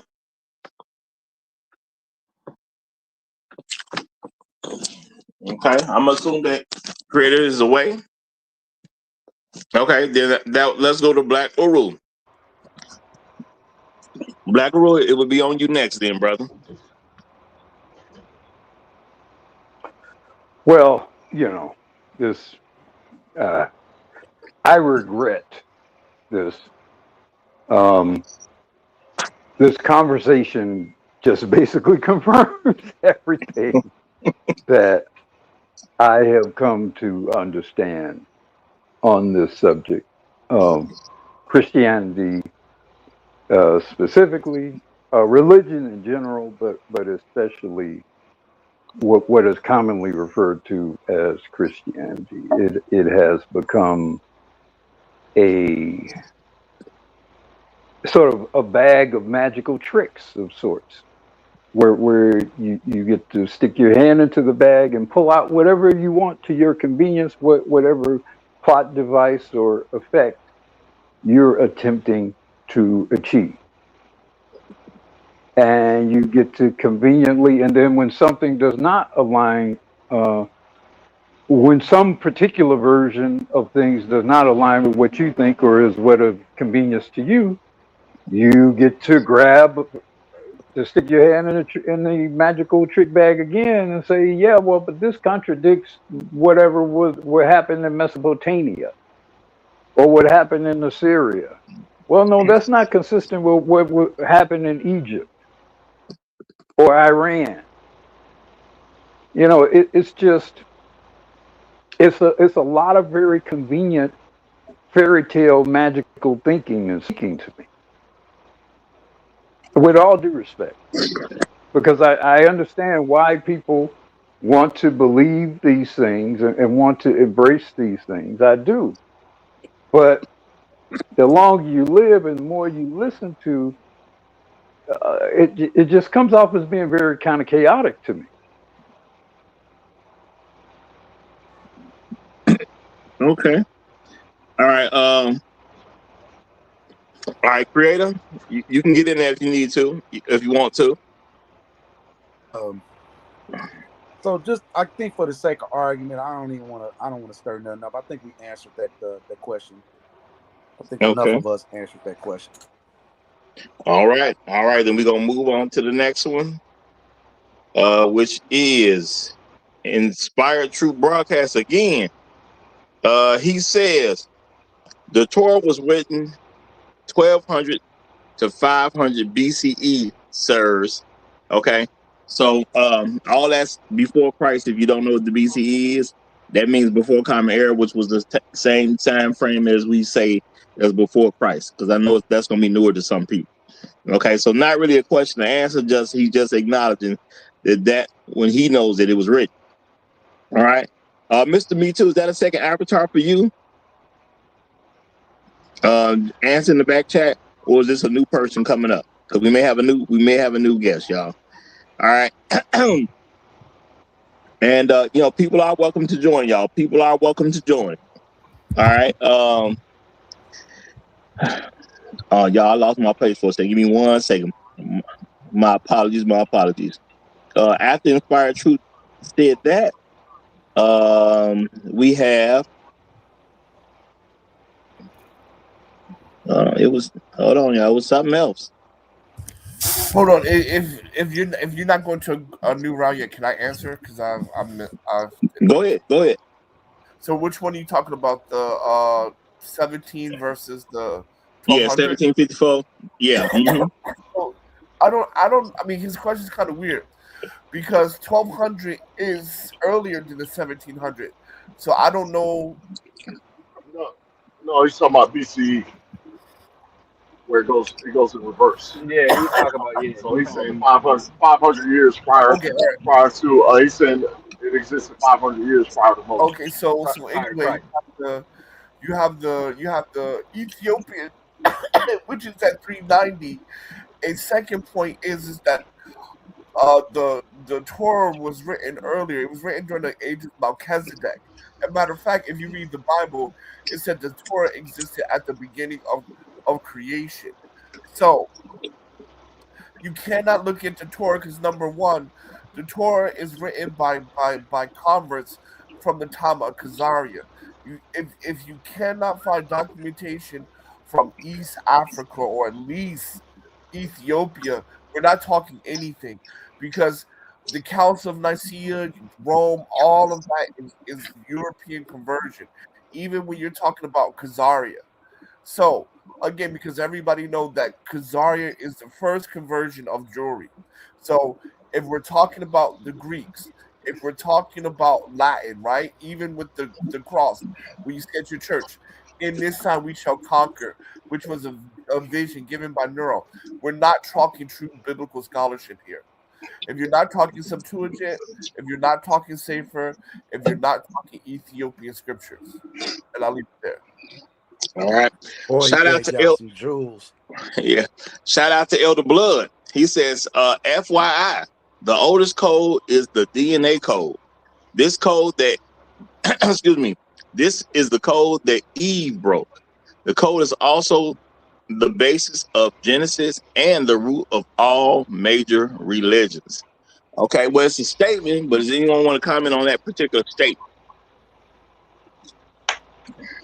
Well, that's that new age type, whatever, like that. All right, And hot sauce, I think that, so. These questions almost sound like, I could be wrong, like these are Hebrew. This is a Hebrew Israelite that's speaking. Yeah. Hebrew. I am a Hebrew Israelite, but yeah, I mean, if we're not talking about scriptures written in Kikuyu language, Hosha in South Africa, we're really not being honest, right?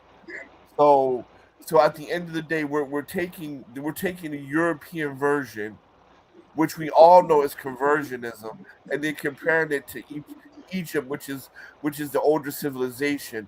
But even the Egyptian walls will tell you that they had Jews as slaves there. Right? The walls themselves testify the Bible. Well, even their own history, just you can go American history. Just again, I Right? always go. It testifies the Bible. It testifies the people there.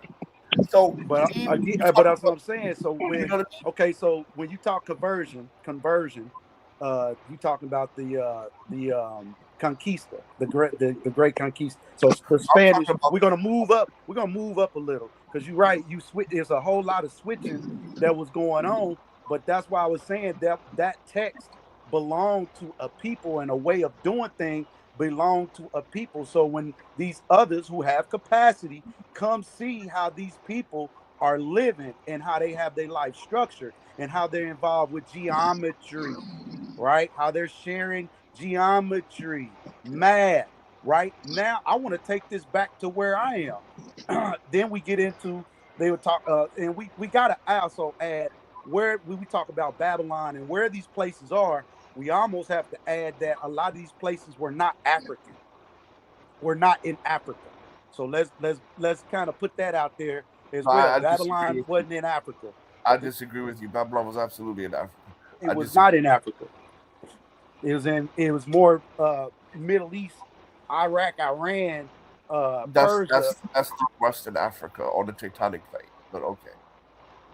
I mean, you could say, and we can say that, but I want to get into that point though, Sauce, for real, because we can say it's Africa, but we're not saying it's Africa as it is today, like saying African American, right? We don't. Back in the day, we owned it. Now, not so much. Why? Because we have more knowledge, and I think that's the thing about the Bible, where it gets goofy, where some people can't. When you start talking about the Septuagint, and you start talking about some people start talking about the Torah. Some people don't even know the Torah is just basically the commandments, the first few books of the Bible.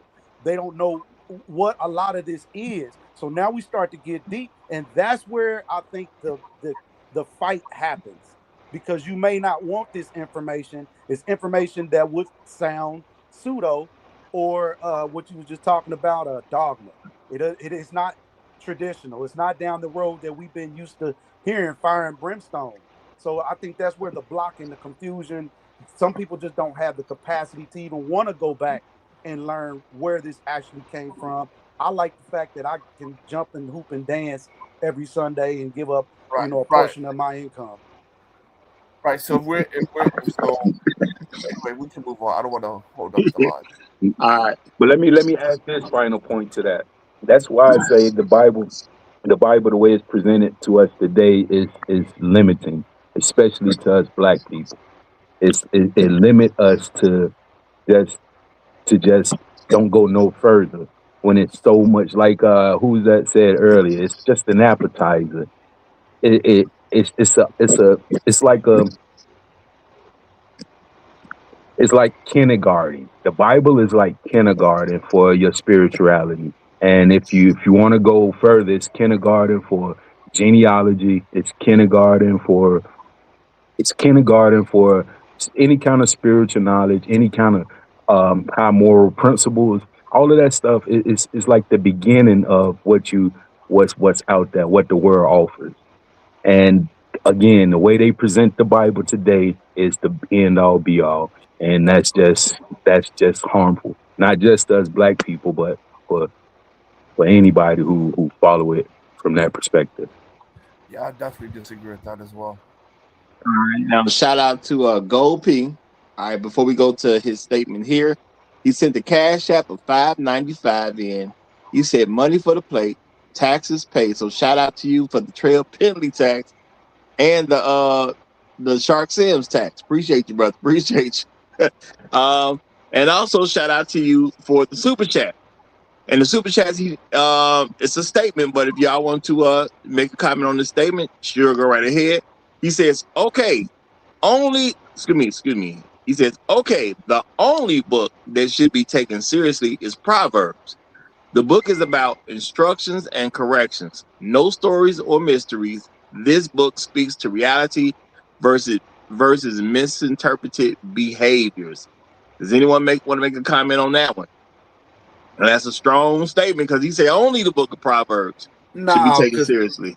that was written by was that King Solomon at the time, and so I wouldn't want to we already knew. So kings have to make just like us men in our lives. We have to make hard decisions. So I just don't get why we look at the Bible as these people were like superheroes, and they wasn't real human beings. They was Right. out here busting head.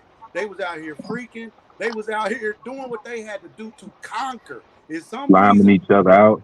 hold on, real sick, brother, real quick. Conquer. That's what I hear when I go look at the men back in the day in that Bible. Conquer, and we run from everything but that. They were conquering. We talking about people who conquered, who gave their life, who did something, and it's like it took 4,000 years.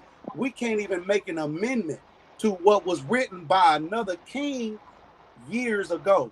Like I don't understand this fear of.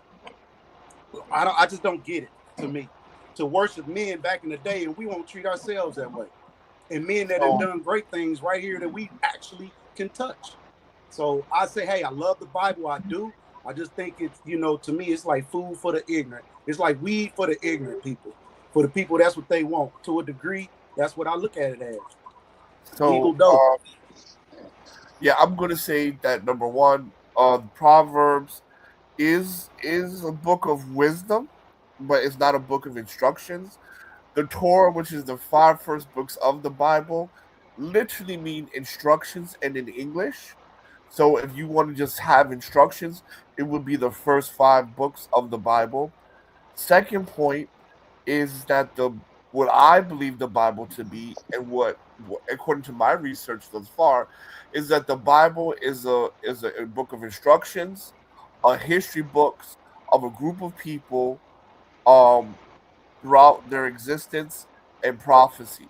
So I think that I do agree with him. The Bible has been grossly misinterpreted. Um, the Bible says we're in the age of the Gentiles, so that's what we have now. But the Bible is incomplete because some books have been taken out. But at the end of the day, I still do think the Bible is great for Black America. and that's probably the main issue we're having right now. And second is that, yeah, if you want to go for instructions, it would be the first 5 books of the Bible. Okay. Anyone else want to chime in on this particular statement before I move on? Real quick, Hot Sauce, tell us, since you said it could be, if we could just take a second, just a minute, tell me how you feel like the Bible is a benefit in the Black community. Since you said that, you saying it could be helpful or whatnot. Just give me an example. It don't have to be long. No, that's going to be a long answer. And I'm pretty sure we're going to get to that question, so I'm going to hold on that for a minute because it's a long answer. Yeah, what's the statement? We will get to it. What's the statement that's being discussed right now? Now, you want to do that. As soon as I take the statement down, that's when you want to come talking about what's the statement. Hold on, give me a second. Too late, man. Let's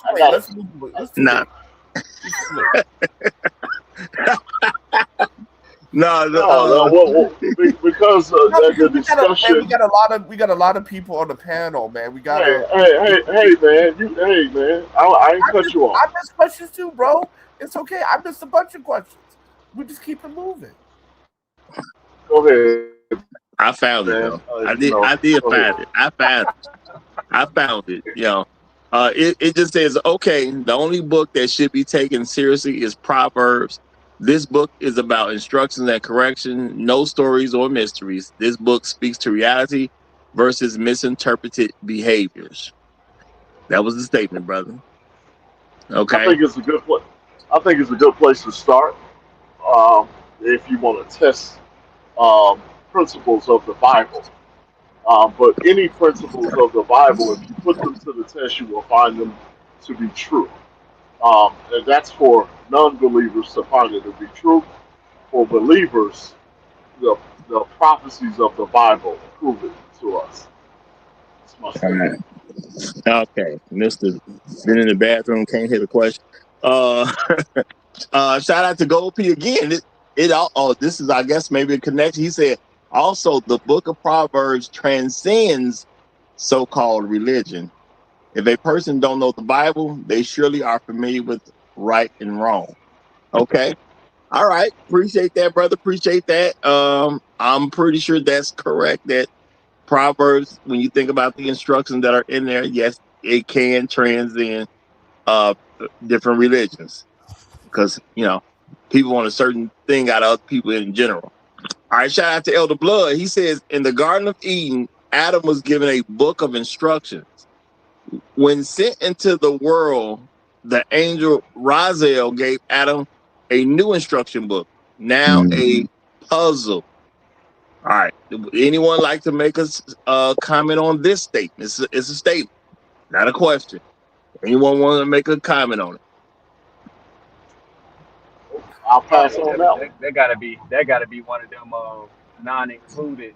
No, it's from the Talmud. It's from the Apocrypha. That's from the top. Yeah. It's from the Talmud. It's from the Talmud. Okay. That's not biblical. That's not biblical. It's from the Talmud. It's not in the Apocrypha or anything like that. It's from the Talmud, and that's something different, bro. That's something different. The Ashkenazi Jews use the Talmud. We call that extra biblical. Okay, that would be considered extra biblical. It's beyond the actual Bible. Which is why, just real quick, this is why I say, okay, if this is your religion or this is your doctrine, this is your culture, your way of life, how in the world could you not alter it to make it to where, I won't say alter, but kind of modernize it, let me say, so that no one else can come in and infiltrate it. Because that's what need to happen. Again, the principles don't change. The laws, the 600 plus laws don't change in what it is that you do. But what changes is the fact that you spend time defending. In this sauce, I think you know what I'm talking about. You spend your time trying to defend something that you don't have to defend. This ain't got nothing to even do with you. Why you even over here in the first place? You get what I'm saying? So look, I'm going to maneuver like we would do anything, modernize or amend to what it is that we already have, so that we can be into today's time, so that it makes sense in today's time. You can't be so rigid that you can't think like that as just men of any type of leadership in religion or discipline or whatever it is. You can't be so rigid that it takes 4,000 years to modernize something that is your culture, that's supposed to be that you own. I want to add this if I could. So if we all know about the Antichrist, right? The Antichrist, and so there's a prophecy inside the Bible that talks about the Antichrist. It says the Antichrist will change the image, laws, and times, and laws, times, and things, right? And he will sit in the high places and call himself the Most High, right? So uh, that's what religion is, pretty much. Religion, because there wasn't a such thing as religion back in the day, right?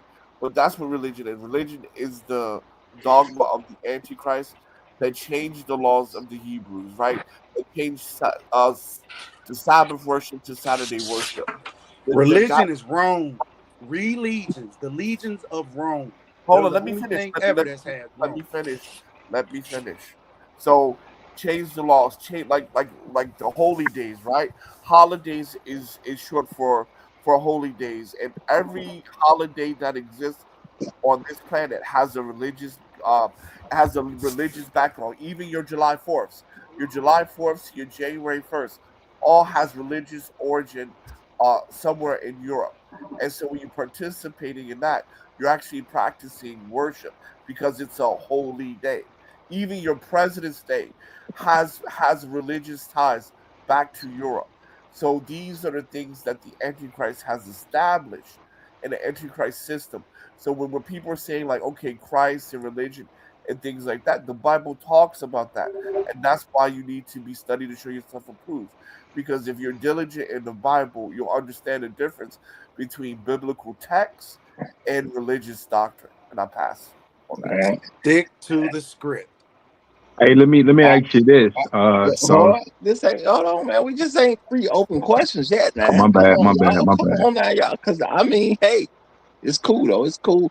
Shout out to John. John says, I have the understanding that we are supposed to be like Christ, not Right. worship Christ. Christ did not tell us to worship him. We're doing it backwards. All right. Not a question. Does anyone want to make a comment on this particular statement? And I'm got a couple questions to get in after this. So don't I focus agree on with me. that. Focus on the Wait, principle. Roger, you bypassed the last question about black people in the religion. Okay, I'll double back. I'll double back. Make sure I got. Okay, Um, but y'all make a uh, comment on that one if you want to. I'm gonna go back and see what I didn't get. I make a quick comment. So So this is why the laws in the first five books are important. So in Leviticus, when you divorce a person, you cannot get remarried until they die again. So that's why Christ, God or Emmanuel, God in flesh, come down to sacrifice himself. It was also prophesied in Amos by Moses. There will be a time when bulls and rams will no longer be sufficient sacrifice for the sins of Israel. So that's why he is called. And then another thing, back in Eastern philosophy, the only person that could bond you or free you from curses and slavery is something called the kinsman redeemer, someone from your own tribe, someone from your own blood. So this is what Christ represents. Christ had to come in human form as an Israelite to fill the term of kinsman redeemer.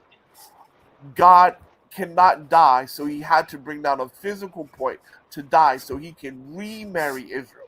Because remember, the northern kingdom committed idolatry and they were cast away during the Syrian invasion. And then later on, the southern kingdom, Judah, Benjamin, and Levi also did idolatry and they were cast into the transatlantic slave trade. So that is that is the role and function of God becoming Christ, and that's why we call him the Messiah. So let me double back real quick.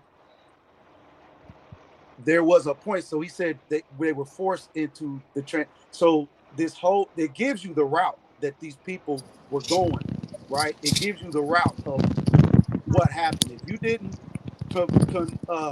conform to Rome, the new Catholicism, to the new way of doing things.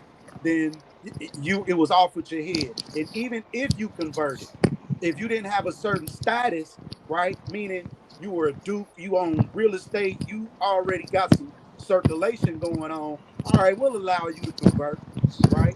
You need to convert from Judaism or Islam, because both of these was being kicked out at the same time.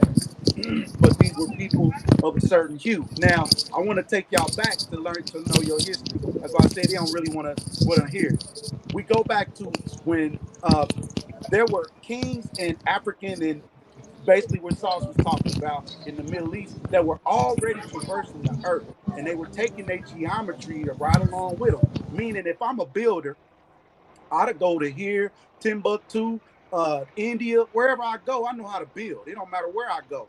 That knowledge of me knowing how to do it, putting people together, the geometry don't change.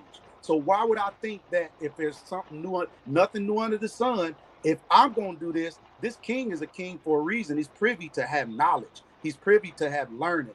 That was privy to a king, to know geometry, to know mathematics, to understand the stars and understanding maritime law and traversing waters and things of that nature. So I say that Portugal set up shop. If you do your history on Portugal, and we talking about now religions in a kind of an order way of doing things in the name of Christianity, quote unquote, ran the world for 100 years unimpeded in shipping.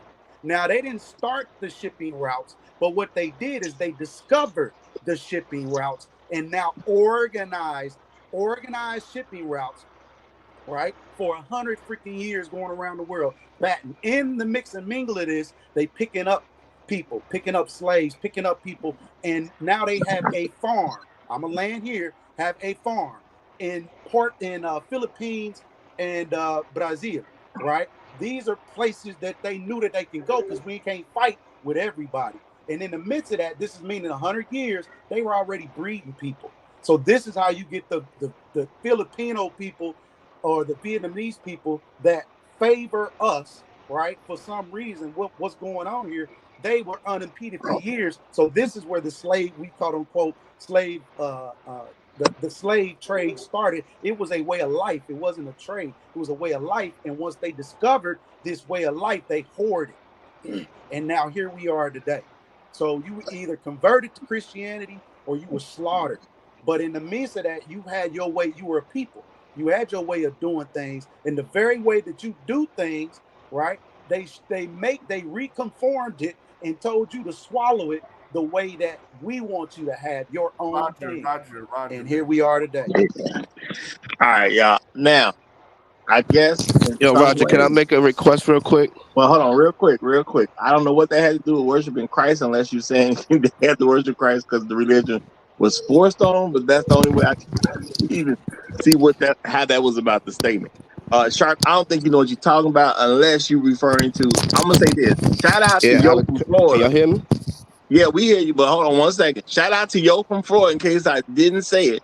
He did drop a super sticker that I don't know if I acknowledged that because I remember saying that he was here, but I don't know if I acknowledged that he dropped the first super sticker of the day. So shout out to Yo from Florida. Appreciate you big time. Appreciate you big time. Shark, yeah, what's up, brother? What's up? Yeah, yo, we got for the courtesy of the people, other people on the panel, and just the people in the chat. We gotta be a little bit more short-winded, brother. Just a little, take it into 2 minutes apiece, because we just heard a whole National Geographic Negro history lesson real quick, and that didn't even go with the damn question that was presented. So again, who are you to take your time to tell me about the information that I No disrespect to anybody.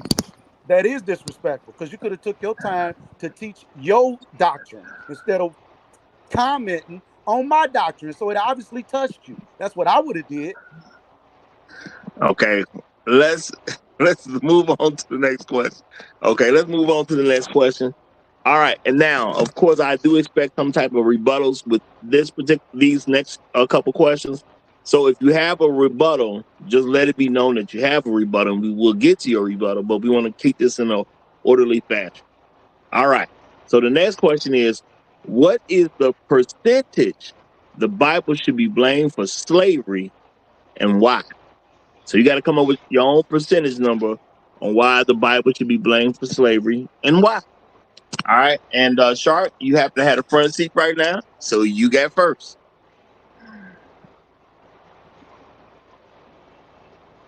Shark, you still muted if you don't know. Yeah, my fault, y'all. I don't blame the Bible 0% for slavery, because at the end of the day, it wasn't what they used. The Bible wasn't what they used to marry them black women and have them help. And it just wasn't what was used for them to get up in Africa.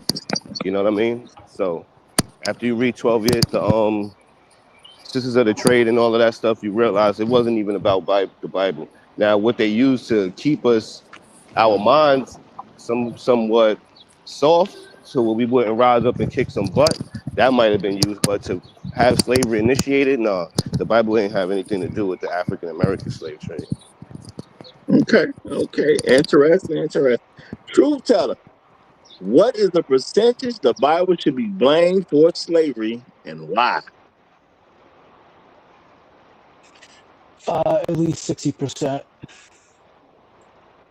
Okay, you say 60? Yep. Okay. I'm just making sure I'm hearing. That's all. Go ahead, though. Why? 60%. Go ahead.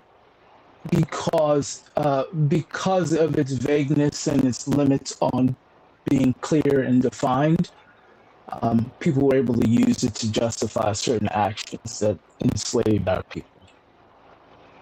They even used it to convince people that it was God's will that you be a slave and be okay with it and happy. That's what your life is. So, and truly speaking, they did actually use it when they initiated the slave trade. You know, the whole missionary stuff. You know how that go. Send a couple missionaries in. You guys are what's the term for people when they say they go in savages and all that good stuff? They did it to the natives. They did it to us. They really did it. But it's not actually. It's the people who use the religion. My qualm with religion is just that it's the same thing. My qualm with the legal system. They keep everything so vague, where your understanding of whether right or wrong, they make it so that your right and wrong doesn't matter, right? They just, prosecutors could prosecute you, but if a crime was committed against you and they decide they don't want to spend the time to prosecute you, well, suddenly you don't have a way of getting your retribution back legally. The same thing with slavery, right? You just had somebody kidnap you and suddenly your rights are gone. And it's legal that you don't have any rights. Well, hold on. Y'all going to church every week, every Sunday. How the hell do I not have rights based on what God's will says? That's evil and you shouldn't be doing it. Well, it seemed like every religion was cool with it that existed, even, and yes, the current ones that we know and love. So, I mean, how can you put your faith in something that could be twisted that bad? All right. Shout out to Chef Mike's Roundtable. I'm throwing something in that he put in. I know it's not a super chat, but that's Chef Mike and the pit crew. They get special privilege too. So Chef Mike gives an answer. He says 100% Black folks hate everything about slavery except Christianity. Okay. And he emphasized except, okay, 100%. The Bible should be rated 100% for slavery. Black folks hate everything about slavery except Christianity. Okay, shout out to Chef Mike. Appreciate you, brother. Appreciate you. All right. After that strong statement, we're gonna get a mic to Mr. Me Too. All right, Mr. Me Too. What is the percentage the Bible should be blamed for slavery and why? Make it easy. I'm following Truth, what Truth said. I 100% agree with what he said and his why. Like, so you're gonna give him the 60% too, huh? I give it I probably even give it a little more. And for the simple fact that he said people use that book to justify their action. They use that book to justify slavery. And the other whatever 35 to 40% was guns. So it was guns and the Bible was used to propagate the American slave trade. Nah, I ain't like that. Okay. And I'm gonna say this real quick because we ain't gonna answer this one, but shout out to Inspired Truth Broadcast. He said Truth Teller is right. Before racism, it was religion. Okay, so shout out to Inspired Truth Broadcast. He's supporting Truth Teller statement as well. So you got two people supporting your statement, Truth Teller. Y'all gonna mess around and make this nigga think he's somebody. Okay. Yeah. Now, I'm joking. I shouldn't have said nigga either. So my bad. But y'all gonna make him think he's somebody. All right. I'll accept as long as I think somebody is followed by nigga. I'll accept it. I'll accept those terms of engagement. It's all right.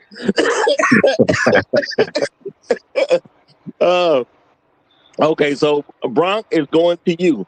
What is the percentage? All right. You got give us the percentage of how what is the percentage of the Bible should be blamed for slavery and why? What's your percentage, my brother? All right. I'm gonna answer it two ways. I'm gonna say it's 100% the misinterpretation of the Bible that you can blame for slavery, but 0% what the Bible actually says. And I'm going to bring up a scripture that was used to justify slavery, but we can't forget that they had slave Bibles, right? And the slave Bible was a different version of the Bible that was meant for slaves to accept slavery. They removed parts of the scriptures specifically in the Bibles that they gave the slaves. So if you look at Ephesians chapter 6, verse 5, it says, slaves, obey your earthly masters with respect and fear, and with sincerity of heart, just as you would obey Christ. Obey them not only to win their favor when their eye is on you, but as slaves of Christ doing the will of God from your heart. Serve wholeheartedly. Serve wholeheartedly as if you were serving the Lord, not people, because you know that the Lord will reward each one of you for whatever good they do, whether they are slave or free. And then verse 9, which was removed from the slave Bible, says, and masters, treat your slaves in the same way. Do not threaten them, since you know that he who is both their master and yours is in heaven, and there is no favoritism with him. Now, this particular scripture was alluding to indentured servitude. This is where people owed debts and then they worked as slaves to pay off their debts. So there was a pathway to freedom. And they were given specific instructions on how to treat their slaves. And what we adapted in America, what they adapted in America was chattel slavery, which was much different from the slavery that is mentioned in the Bible. Okay, interesting. All right. Well, next person up, we got the Great Black Reset. Great Black Reset. What is the percentage the Bible should be blamed for slavery and why? Ooh, I'm so proud of Bronco. I don't know what to say. I take back 10% of what I said about him. 10%. Only 10 though. Only 10. Only 10. Yeah, you can keep that 10, man. You can keep that 10. I can't believe I got to start my statement off with this. I agree 100% with Bronco. It describes indentured servitude, and under the Mosaic Law, after the 6 years of servitude in your 7th year, you were released from slavery. But it was an agreement in which you entered into. Usually, it was because you were destitute and you could not take care of yourself, and you went to somebody who had the provisions to do so, and you entered into an agreement to serve that person for 6 to 7 years. That is the slavery that is described in the Bible, and it's 0% because when we're talking about transatlantic slavery and chattel slavery, which still exists, by the way, in some Arabic countries, it is used out of context to perform chattel slavery. You can't blame the Bible for what man is doing. Like if I give you some instructions, I'm not responsible for you following the instructions incorrectly. So I agree with Brown. All right, there's always new things happening at the Roger Report. Man. Hey, let me say 10%. right here, man. 10%. Let me log this on my playlist. Right. They timestamp that one. Timestamp that one. Okay. So after Great Black Reset, we got Reverend Shea Butter is next. Reverend Shea Butter, what is the percentage the Bible should be blamed for slavery and why? So what is that? Oh, hold on. Before you answer, shout out to Emerald Edge. Appreciate you, my brother. He said, shout out to Truth Teller. Vague rules, spot on. Okay, so I don't know if he's starting a little late. Maybe he's behind in the stream, but he's acknowledging vague rules, spot on, which Truth Teller did say. So shout out to you, brother, and I appreciate the super chat. Also, shout out to Elder Blood. He says, white people know this. In order to govern a people, you must have a written book, whether it be a Bible or inscribed set of laws that bind all. Now, I'm going to accept that one because if you have a people, you got to have established rules for a people, or you don't even have a people. Yeah. We got to buy into something. Every football team got to buy into something. That's Every right. basketball team got to buy into something. So now you start talking about families and countries, we all still got to buy into something. That's right. Yeah. Okay. But to keep it moving forward, Reverend Shea Butter, you got the mic, my brother. I'll say it one more time. What is the percentage the Bible should be blamed for slavery and why? Okay, the Bible should be blamed for slavery 100%. When Moses went on Mount Sinai, he spoke to all of the Hebrew. He spoke to all of the Hebrews, and they made a blood covenant. He slaughtered an ox and made a blood covenant.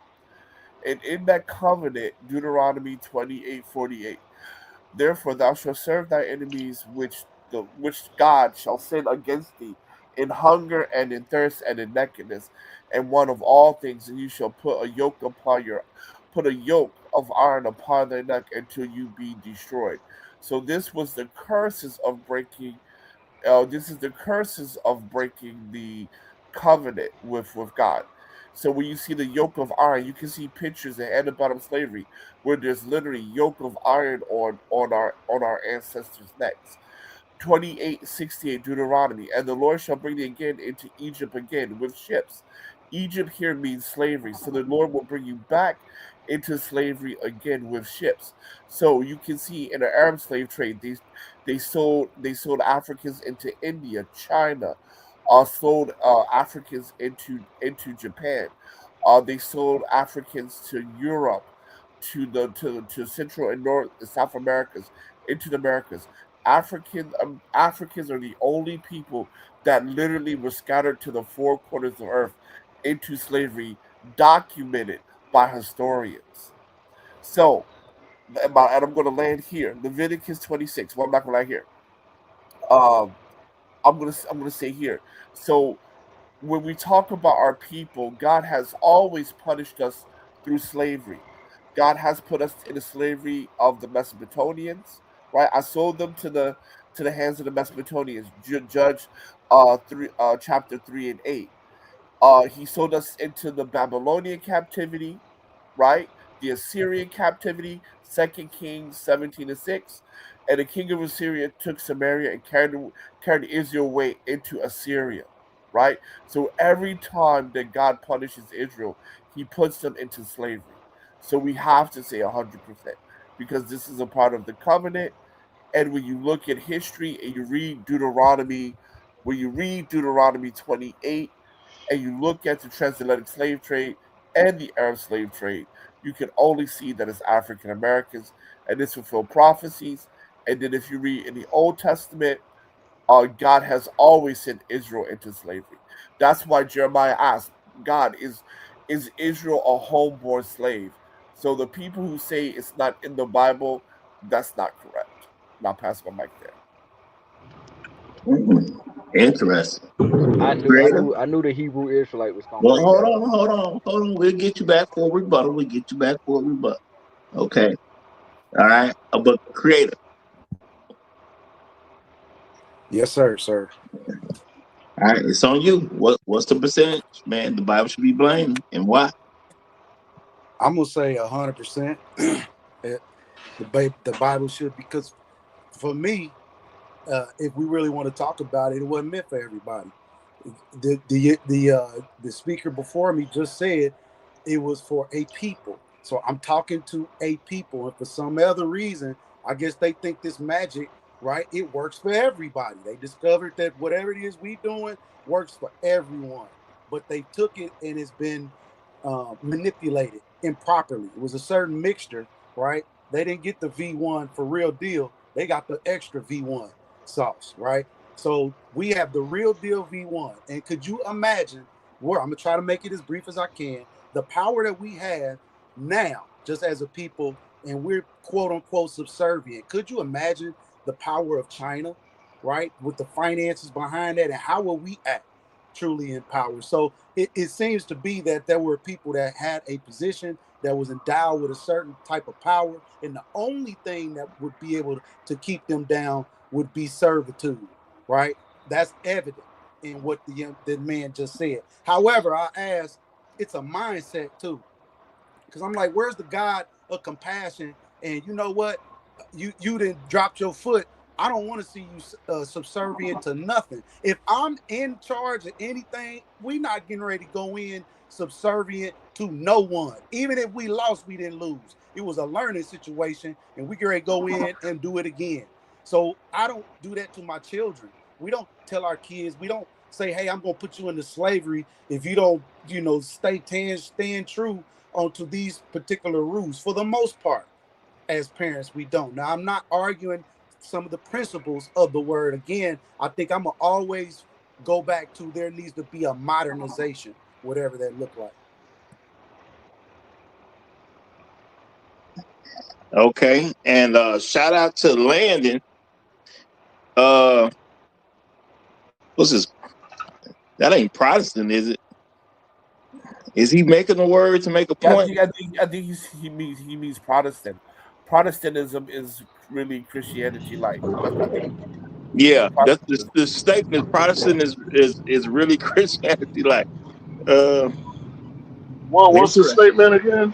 I think he meant Protestantism is really. Protestants is really Christianity like. Is he trying to say like 0-calorie version of Christianity?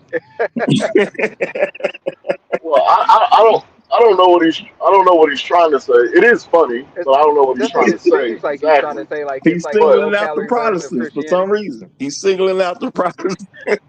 Well, It's the Christianity like. Protestant, this country was founded by mostly Protestants. So Yeah. I don't know if that got anything to do with it. Yeah, the Protestants are actually Anyway, Christians. Hey, hold on, brother. Hold on. It's Black People's turn. That wasn't a question. You gonna keep cutting me? You gonna keep cutting me off every time I start talking, bro? I'm everybody, man. We got to move forward. No. Every time I start talking, you got something to say, bro. Out of turn. It's everybody. Do you have something to say about the statement? No, he didn't ask that. He just said what it was. Dude, is Black People's turn about the main question? You gonna fight him, Great Black Reset, on the Bible show? Yeah. Like it's Black People's turn. You know what I mean? It's just I'm starting to understand AL.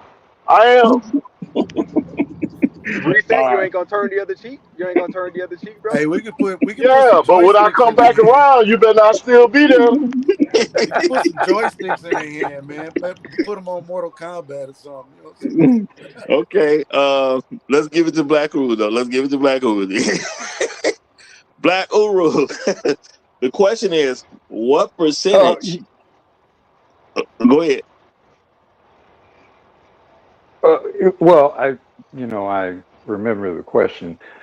I don't know.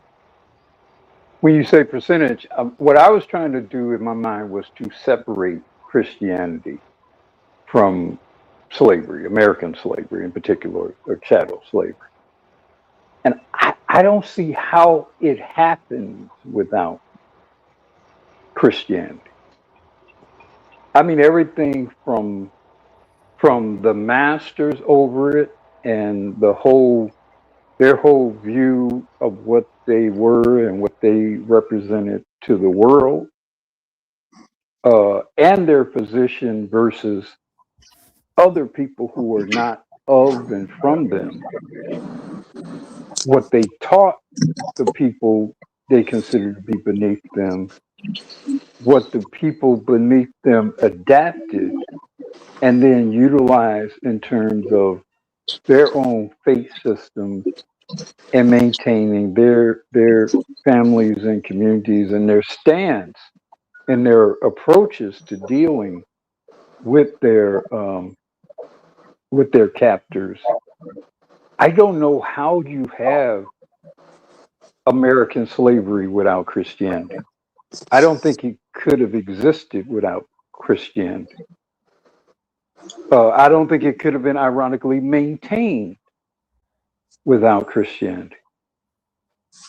I think the fact that it lasted so long and the way we as Black people adapted to our capture was a product of Christianity, because it bred within us this sort of enduring, long-suffering sort of approach to life. And it made tolerable things that to other people would have and should have been intolerable. Like some things we should have either overthrew our captors or been killed and died and become extinct.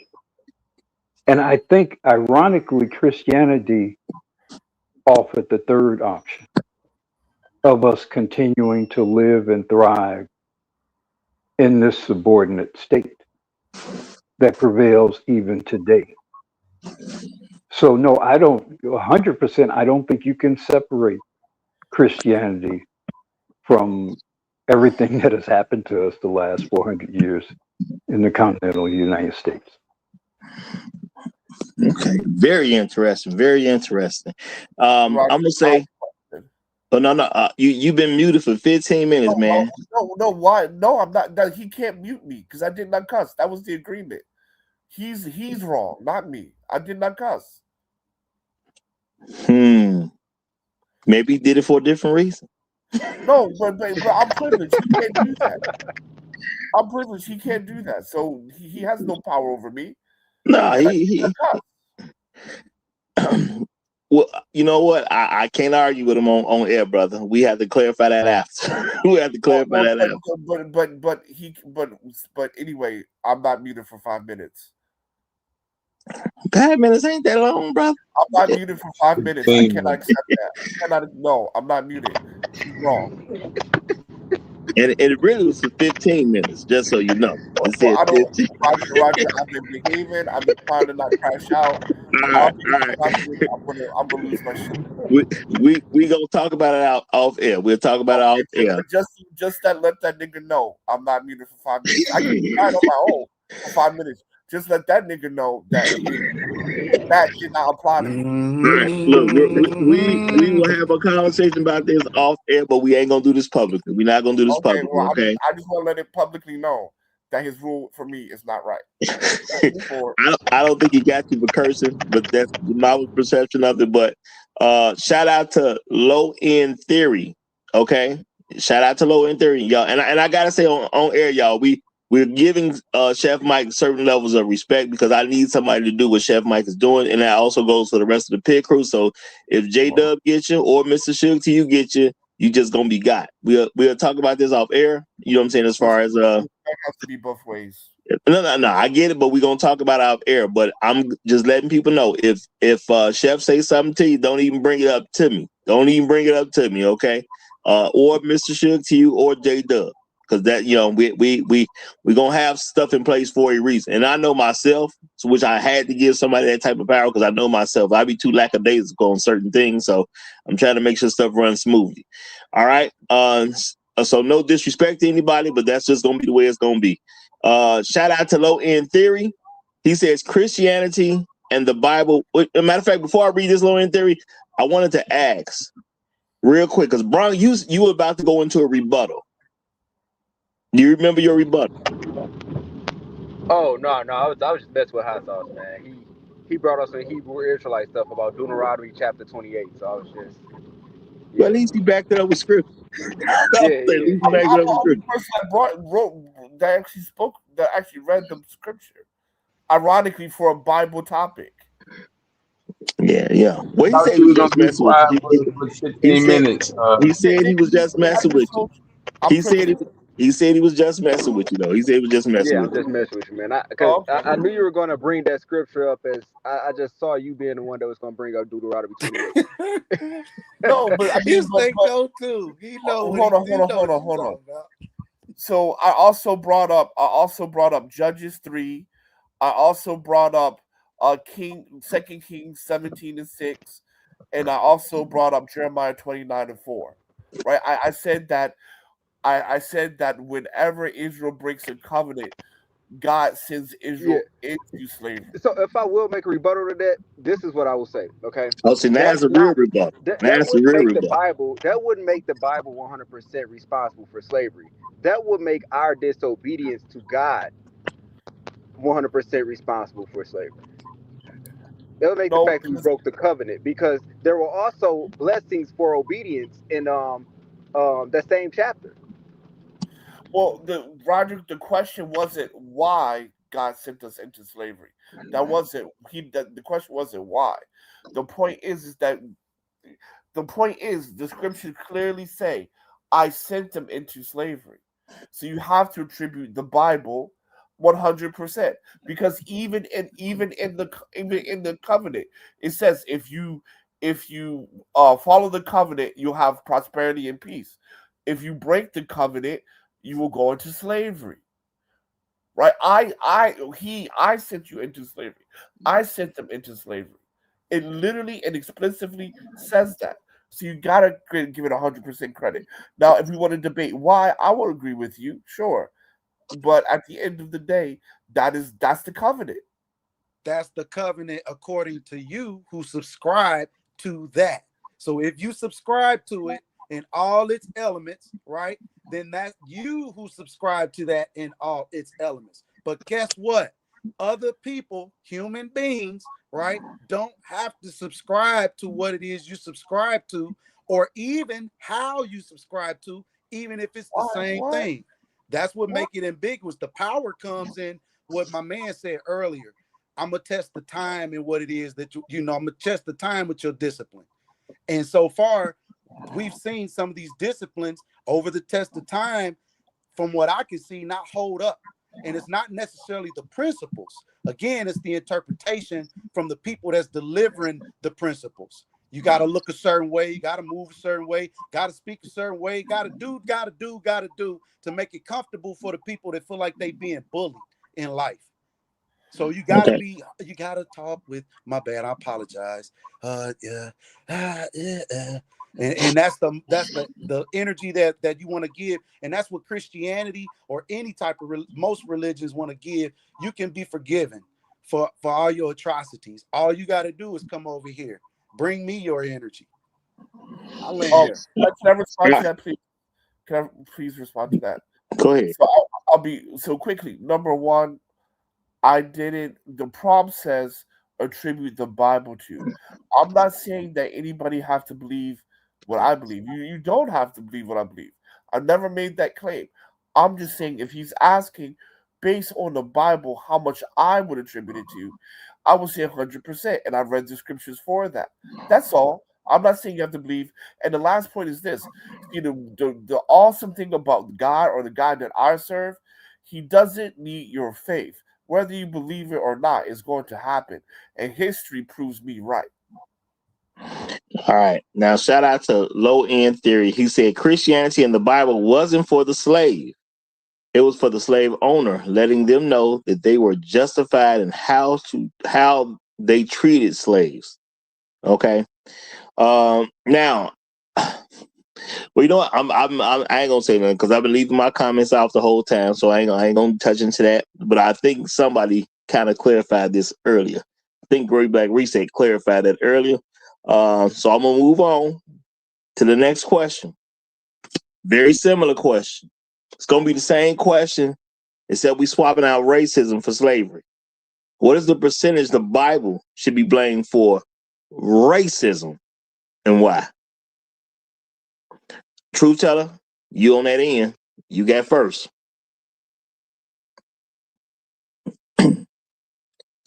Truth teller, are you there or are you in the bathroom? Because you're on mute right now. Truth telling going once. Truth teller going twice. I'm going to believe he in the bathroom. Okay. Mr. Me Too. What is the percentage the Bible should be blamed for racism? For racism, I'm gonna say it's 100%. Oh, and why, of course. And why, of course. Because that's again what them people use to justify the actions. They when they saw that religion was kind of waning, they even tried to throw in some pseudoscience to try to justify it. But mainly it was religion to justify. They used to justify the racism. All right, Bronk, what say you? I'm gonna say 0% because racism is really rooted in tribalism, which existed way before the Bible even existed. So I'm gonna just make that simple statement. I'm not really gonna complicate this. So. I'm back, Roger. Whenever you want me to go. Go ahead. No, you can go ahead right now, Truth Teller. You're supposed to go first. You let these bums go in front of you. Well, only one of them a bum. Only one of them a bum. But religion is 100% responsible for racism. So only one of them is a bum. So it's a 50-50. 50% bum, 50. I'm gonna let them figure out who the bum is. I'm gonna say religion, Christianity specifically, is 100% responsible for racism, and it's for one reason and one reason only. Jesus is white. Thank you. Oh, okay. You can skip me on that one. That was ditto. So go to the next. Oh, okay. All right. Well, before we get to you, Great Black Reset. Okay, what's your percentage and why? I'll say 100%. It's Genesis 11:1-9, the Tower of Babel. People were creating this tower to reach up into heaven. God said, "Let's go down here and see what they're doing." And when he looked, he said, anything that they, imagine, they will be able to achieve it. So he changed the language of the people to confuse them, and it scattered the people from being one people to different people with different languages. And I believe that's when the races began to form. Interesting. Very interesting. Okay. Reverend Shea Butter, it would be on you.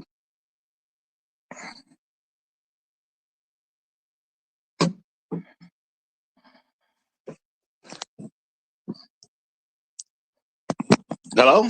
Is that me? No, I can't hear him either. Yeah, I'm here. Deuteronomy 28. I was going to say, if Mike unmuted him. No, the thing is, we had a problem with that on air. So if I didn't do it to him, I wasn't going to do it to Great Black Reset, and we're going to discuss that off air, so we can have so we shouldn't have no more problem like that in the future. Yeah, we hear you, brother. We hear you. Go ahead and answer the question. Okay. All right. Okay. Deuteronomy 28:37, and thou shalt become an astonishment, a proverb, a byword among all nations, where the Lord shall lead thee. Deuteronomy 28:50, a nation of fierce countenance which thou shalt not regard person old or older or young. Matthew 24:9, they shall deliver you up to be afflicted and shall kill you, and you shall be hated of all nations for thy name's sake. So Hebrews, black people, all over the world, you're the N word, you're this, you're that. People do black faces all over the world, Asia, Persia, Middle East, all over the world. So is so the Bible. So again, I have to attribute it to the Bible 100%. But the reason for it is because we broke the covenant, and again, we can see it in real time, racism that we experience all over the world, even in Africa. You go to Africa, you can experience racism there too, right? So all nations, and this is why we need to get back to the Bible. Okay. Now, Creator said, well, he already gave his 2 cents about it. All right, Black Guru. Okay, I think I know where you might be going on your last answer, but what's your percentage of how much the Bible should be blamed for racism and why? For racism? For racism.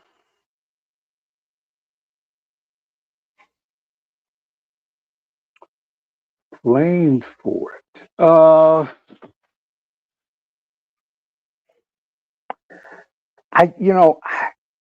American racism in particular is such a socio-economic. It's a device of power. It's a device of control. It's a device of wealth. Certainly, the Bible has been used. As I agreed earlier, I attributed what happened, the slave trade, uh, to the Bible or to Christianity. I don't know if I would say it's all of it or most of it, because so much of what racism is a, in some ways, rational response or objective to trying to obtain power and control. And I don't know how much of that at all has anything to do specifically with Christianity, because people of different backgrounds seem to also want to participate in that racism. Um, and also, I think to a large extent, racism, particularly against Black men, is a reproductive thing as well. I mean, I guess I'm okay with 50%. It's hard for me to filter through to a particular number or percentage, because I think, again, particularly in America, racism is a contrivance that is different from where it might be in other parts of the world. So I would say 50%, because I can't really think of a better percentage. Okay. All right, moving on to Shark. Shark Sands, what you got, brother? Honestly, a lot of y'all made pretty good points, but I'm gonna have to give it probably. I can't go with it because, like what Uru said, there's people on other continents who don't even go by the Bible, who practice racism. So I don't understand how the Bible could be the root of racism. I think it's just a human thing. If Roger don't look like me, and it's a couple people that look like me, and Roger's the only one that don't look like me, we're gonna look at him different. You know what I mean? And if he try to take power from us, we're gonna definitely look at him different. So I think it's just that's just a human thing. If anything, I think it would if it was followed correctly, it would nullify it. Because look at the whole civil rights movement that we used. We basically went off of the Bible to try to get our rights and come to these conclusions of some of the things that we practice today as far as America. So I gotta say I'm in the win with that, but I'm gonna go with probably 10%. Okay, 10%. Can I ask him a quick question, Roger? Can I? It's real quick. Okay, go ahead, because we want to have one more person, but go ahead. All right, I just want to ask him a quick No, question. I wanted some rebut. No, it's fine, because I actually assumed it was going to be rebuttals on these last two, or technically this next question I'm going to ask too. I thought I expected rebuttals. Go ahead. Just real quick, if Jesus was not white and Jesus was an African American, do you think we would be going through what we're going through right now?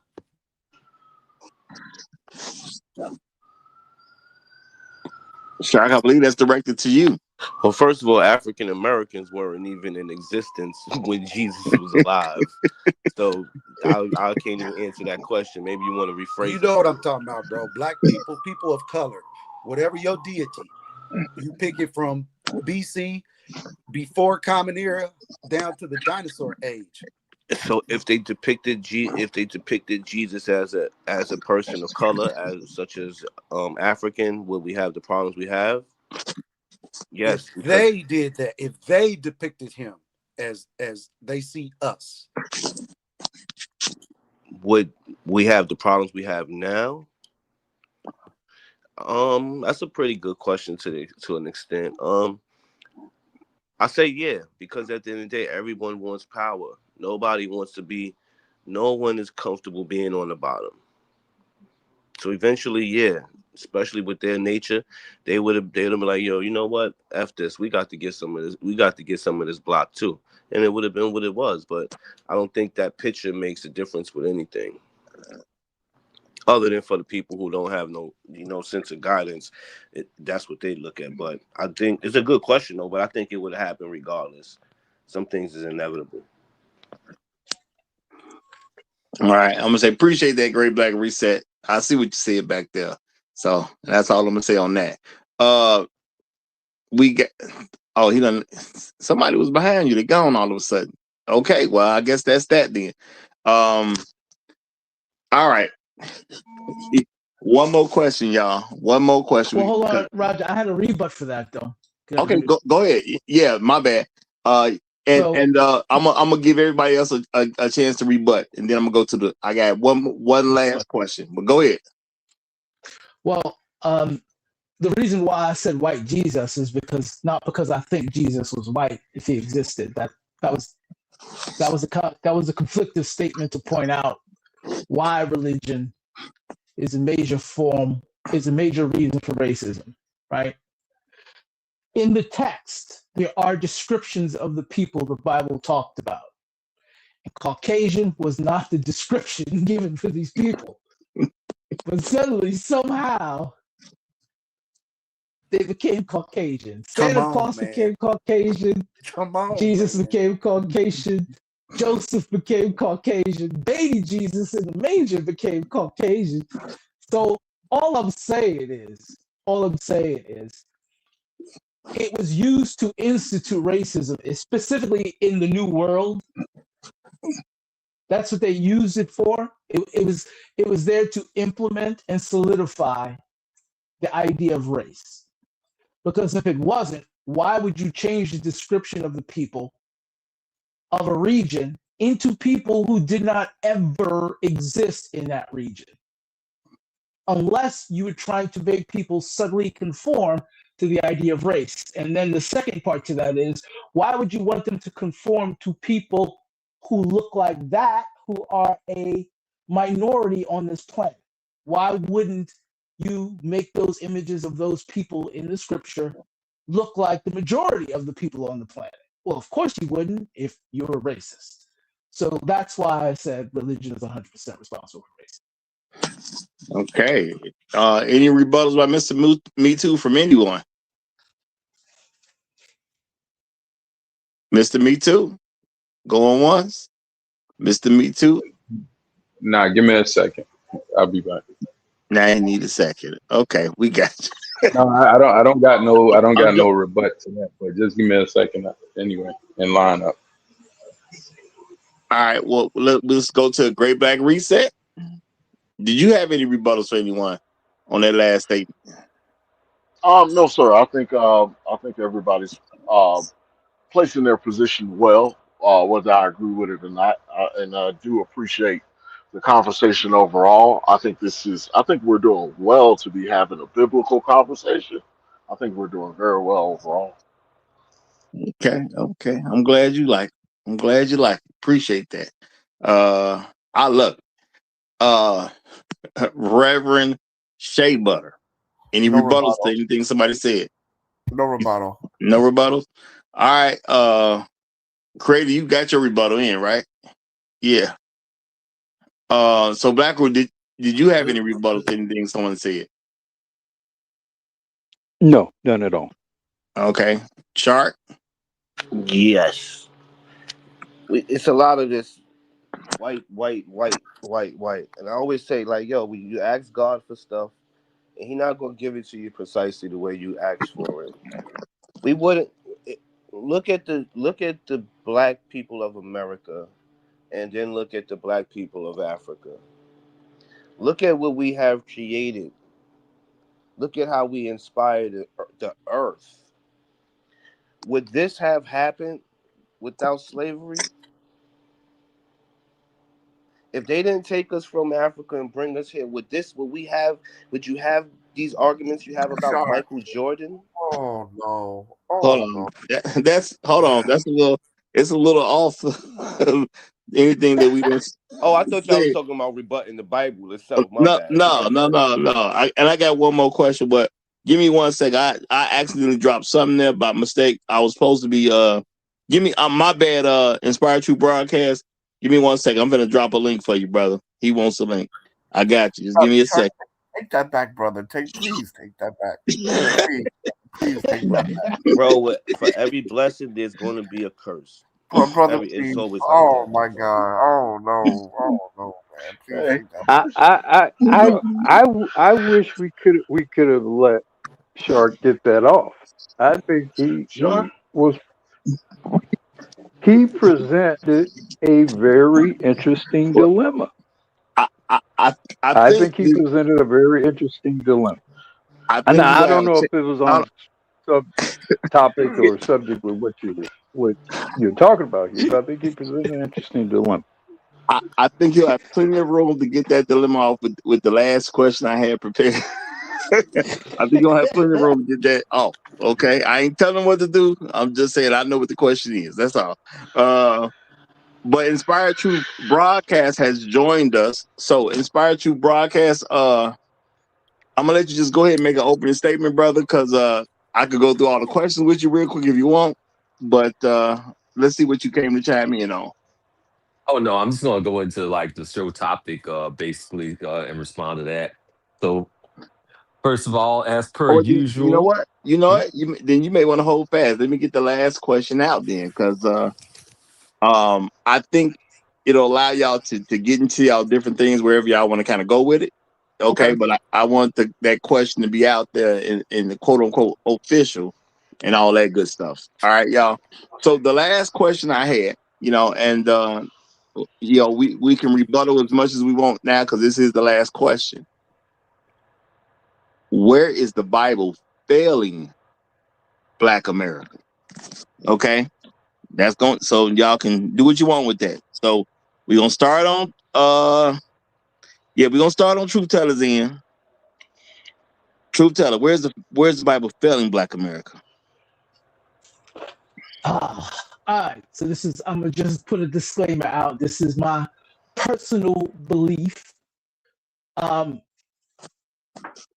The Bible is failing Black America in its false dichotomy of belief, values, virtues, and morals.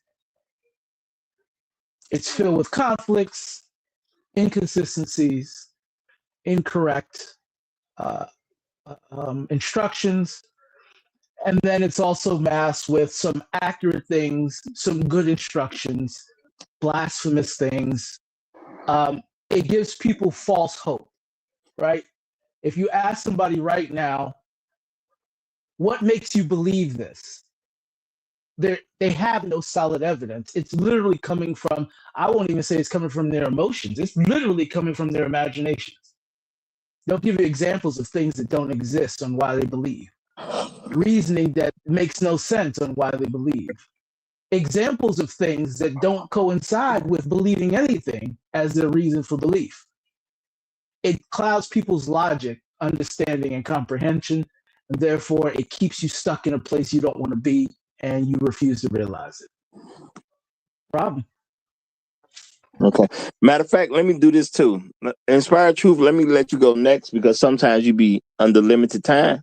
And I don't know if this is one of those times or not. And since you ain't been here for the whole show, I'm going to let you go first anyway. So, and then we'll come back to you, Mr. Me Too. All right, inspired truth. Go. Where is the Bible failing Black America? All right. So first of all, am I coming in loud and clear? Can you hear me good? Yes, you coming Yes. in loud and clear. You Great, great. coming in loud and clear all the time, man. I have to make sure. Sometimes I'll be in a bad spot. I'll be talking to myself, and I'll be like, "Dang, y'all ain't I catch was none of waiting this for you shit." to say that, so I Yeah, was like, look, But yeah. no, really, I miss y'all sometimes. All right, so first off, let me say peace to the panel. Hope y'all having a great day. I hope y'all starting off the weekend, not the weekday, in a great way this Monday.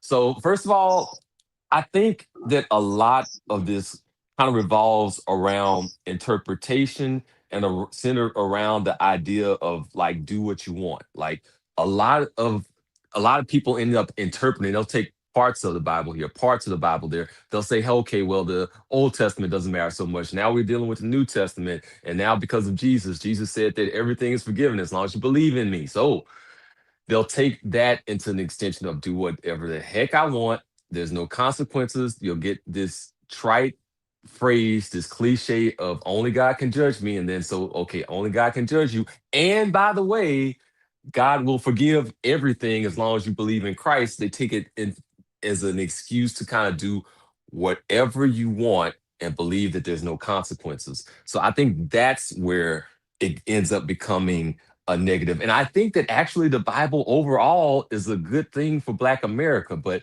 I have to try to explain that later, even though I have some problems and some issues with the way that it actually gets implemented. I'm gonna say I'm shocked to hear you say that based on the questions you was throwing in the super chat. Yeah, it's contextual. It depends on the context. Okay, Mr. Me Too. No, after everyone gives an answer, then we're gonna kind of just go into a little bit of open dialogue for a little bit. We'll do some slight overtime. I'm gonna say slight overtime. All right, Mr. Me Too. Again, if you don't remember, the question is, where is the Bible failing Black America? Okay, yeah.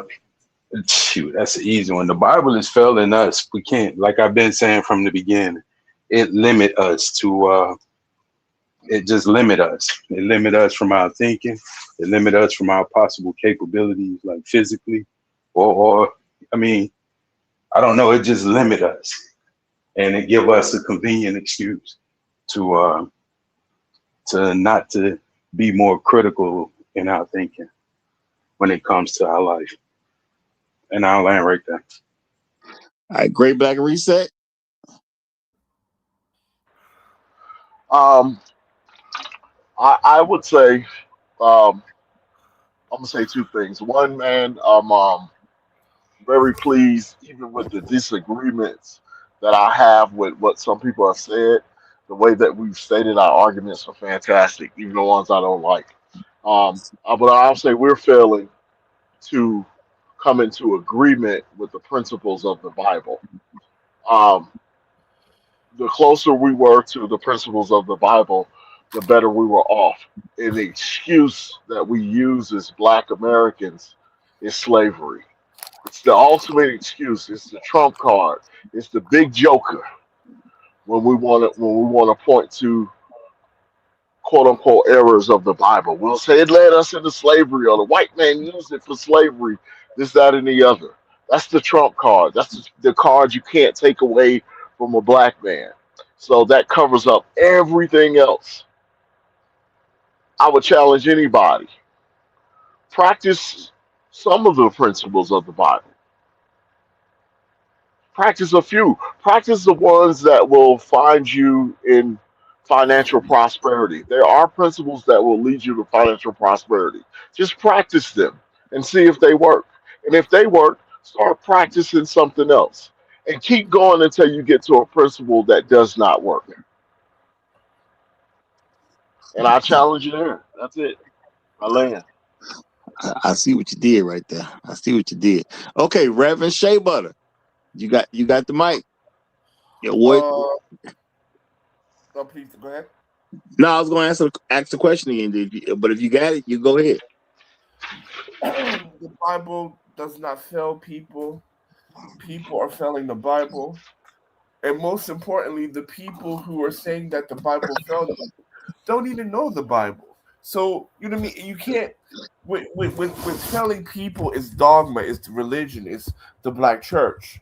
All of those things I could agree with, but but when we're talking about the Bible, the things that are written in the Bible, the scriptures that's written in the Bible, you it has never failed us. It has never failed us as a people through throughout history. It's the fact that we no longer know the Bible. It's the fact that God. It's the fact that we no longer know the Bible. We're not taught the Bible. That now people say the Bible doesn't work for us. Nothing's going to work for you if you don't read it and use it. And I'll leave it there, right? I mean, just like some I'm gonna leave it there. Let me stop. Nothing works for you if you don't read it. The self-discipline. Much respect. Much respect. Creator, it's on you, my brother. Where is the Bible failing Black America? So I would say Black America is failing the Bible because it's the principles that we all keep talking about of that Bible. And how could it, you know what I'm saying?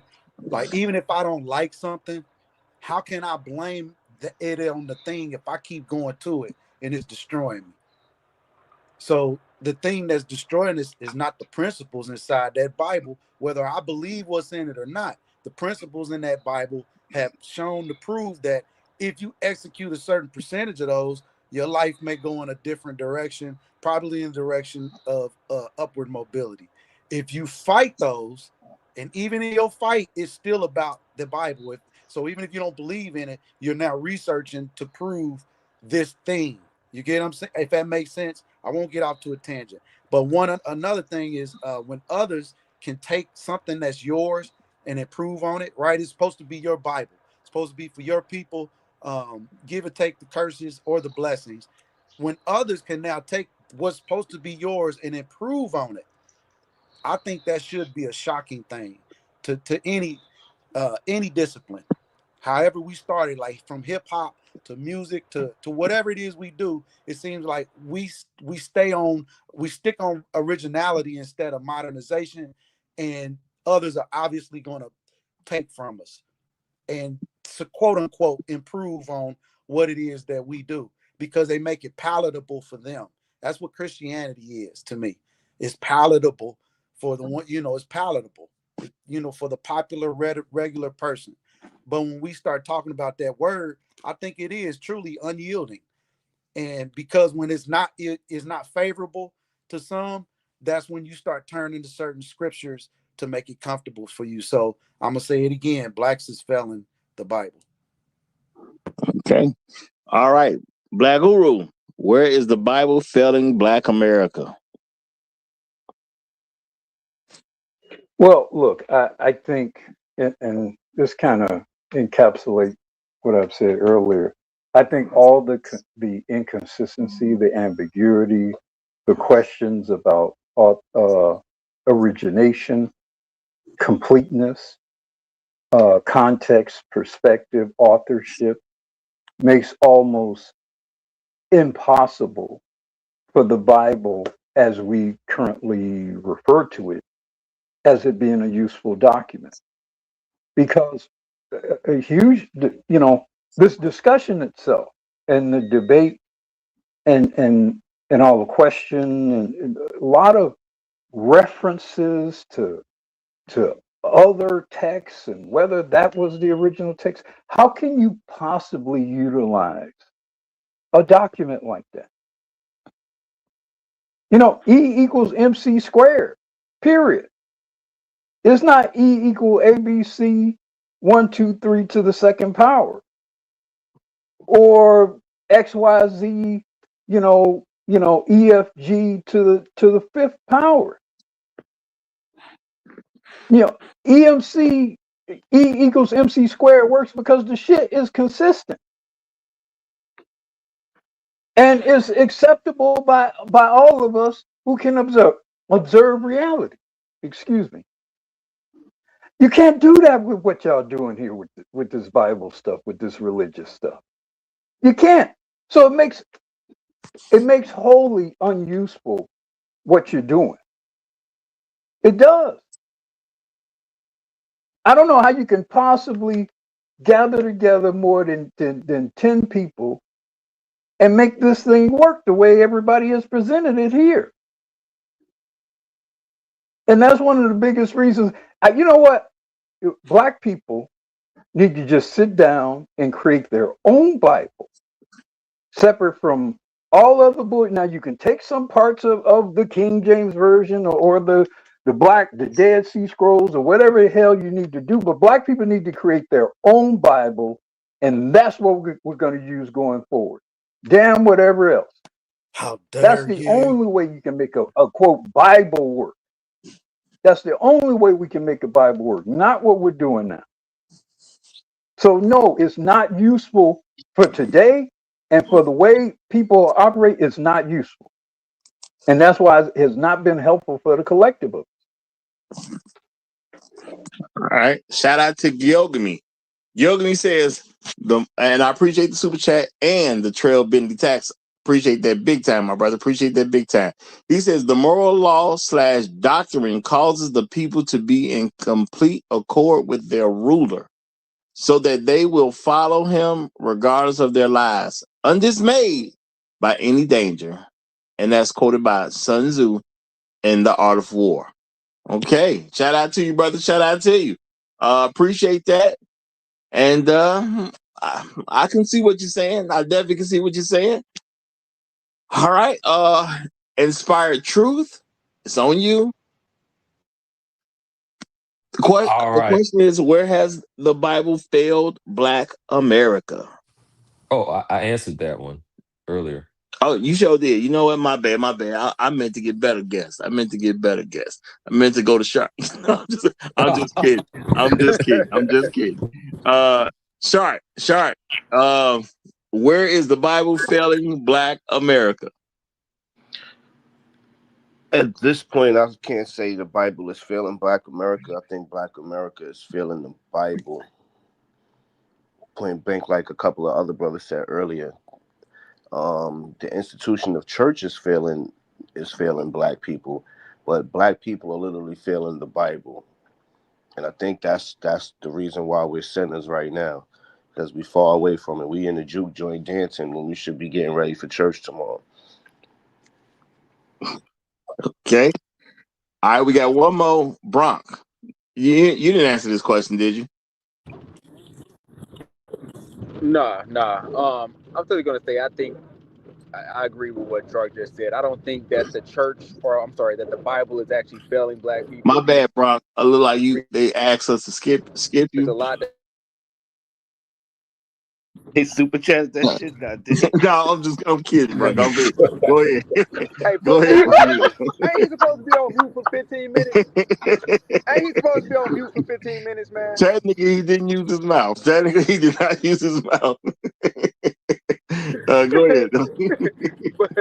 But I think that if you apply the Bible exactly what and let's do exactly what it's saying, specifically when you even look at the instructions for Christian households in the Bible, in the book of Corinthians, I think if we followed that model and that blueprint, it would actually do a lot to get Black America in a better state than it is right now. So I don't think the Bible is the issue there. All right. So we are 2 hours, 58 minutes in, which is extremely close to the 3 hour mark. Okay. Hey Roger, if you're gonna allow rebuts, can I get one in real quick? Because I'm gonna have to drop in a minute. Oh, absolutely. And you know what? It's a free fall after Truth Teller, because we about to go into the overtime mark anyway.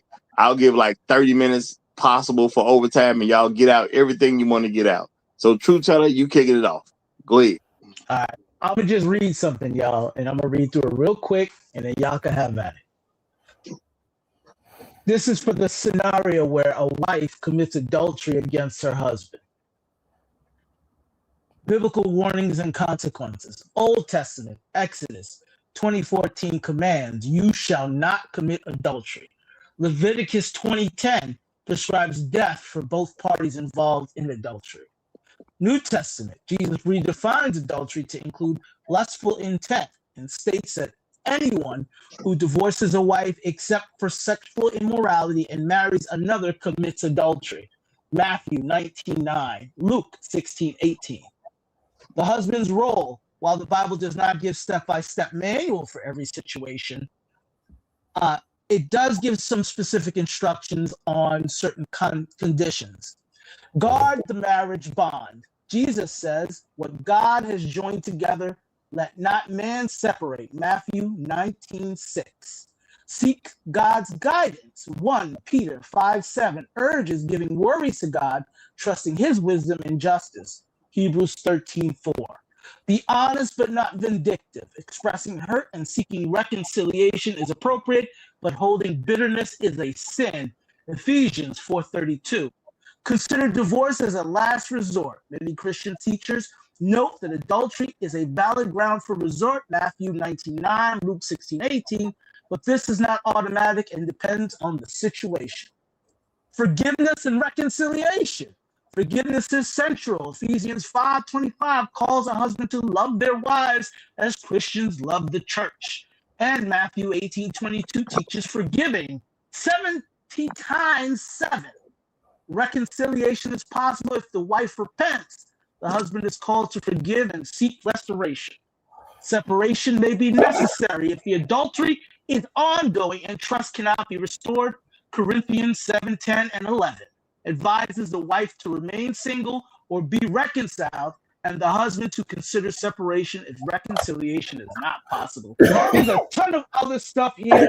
I don't know what you niggas heard, but I basically heard the Bible not giving an answer. You guys go ahead and take it. You know what? I would like to respond. Okay. I'll let you respond, but I'm gonna say shout out to Great Black Reset, because I think I'm gonna do this one.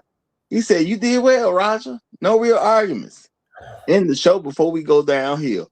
Since this is a biblical show and we didn't have any real arguments, I think that's kind of wise advice. And I'm gonna ask what Chef to come up a little later, because we got some things we're gonna work out. We're gonna do that backstage. So it's gonna be some furniture moving backstage, but we ain't gonna do that on air. But go ahead with your rebuttal, sir. Go ahead with your rebuttal. No, it's fine. Then if you want to end it here, then I will respect your panel, sir. Oh, I don't like the way you said that. I don't like respect your panel, sir. Okay. All right. Well, it has been a great show, y'all. It has been a great show. We made who's that? Inspired? Yeah. I thought we were going to at least get in a closing though, like closing statement. Okay, you know what? He changed it, right? He just changed it. Well, I mean, if y'all want to get a closing statement, because the storm is brewing, Roger. A storm is coming. The storm is coming. Oh man, we don't want to have a storm on air. We don't. It's been a great show. We don't want to have a storm on this particular show. So let's leave all the furniture moving until we get to the round table. Okay. So y'all, I appreciate everybody. I think we did rather well. I'm proud of you guys. Real talk. I appreciate y'all. Shout out to, it was somebody else who was trying to come up. When I was going to bring you back up, you had disappeared, but I was trying to get you up, brother, whoever that happened to be. But it's been great, y'all. It's been real. Hey, we're going to deal with some tough situations sometimes over here at the Roger Report Live. But if y'all like the best show on social media, just come on through, sign up, subscribe. Of course, it's free. We do this at 9 a.m. Chicago time, Monday through Fridays, y'all. 9 a.m. Chicago time. So if you happen to be in Hawaii, might be a little bit different for you. But we do this at 9 a.m. Chicago time if you want to catch it live. And if you don't catch it live, there's always the replay. So shout out to the whole replay gang. Appreciate y'all. Y'all have a good and wonderful and blessed rest of your day. Long live habitual line steppers. I'm Roger. I'm right. And I'm out.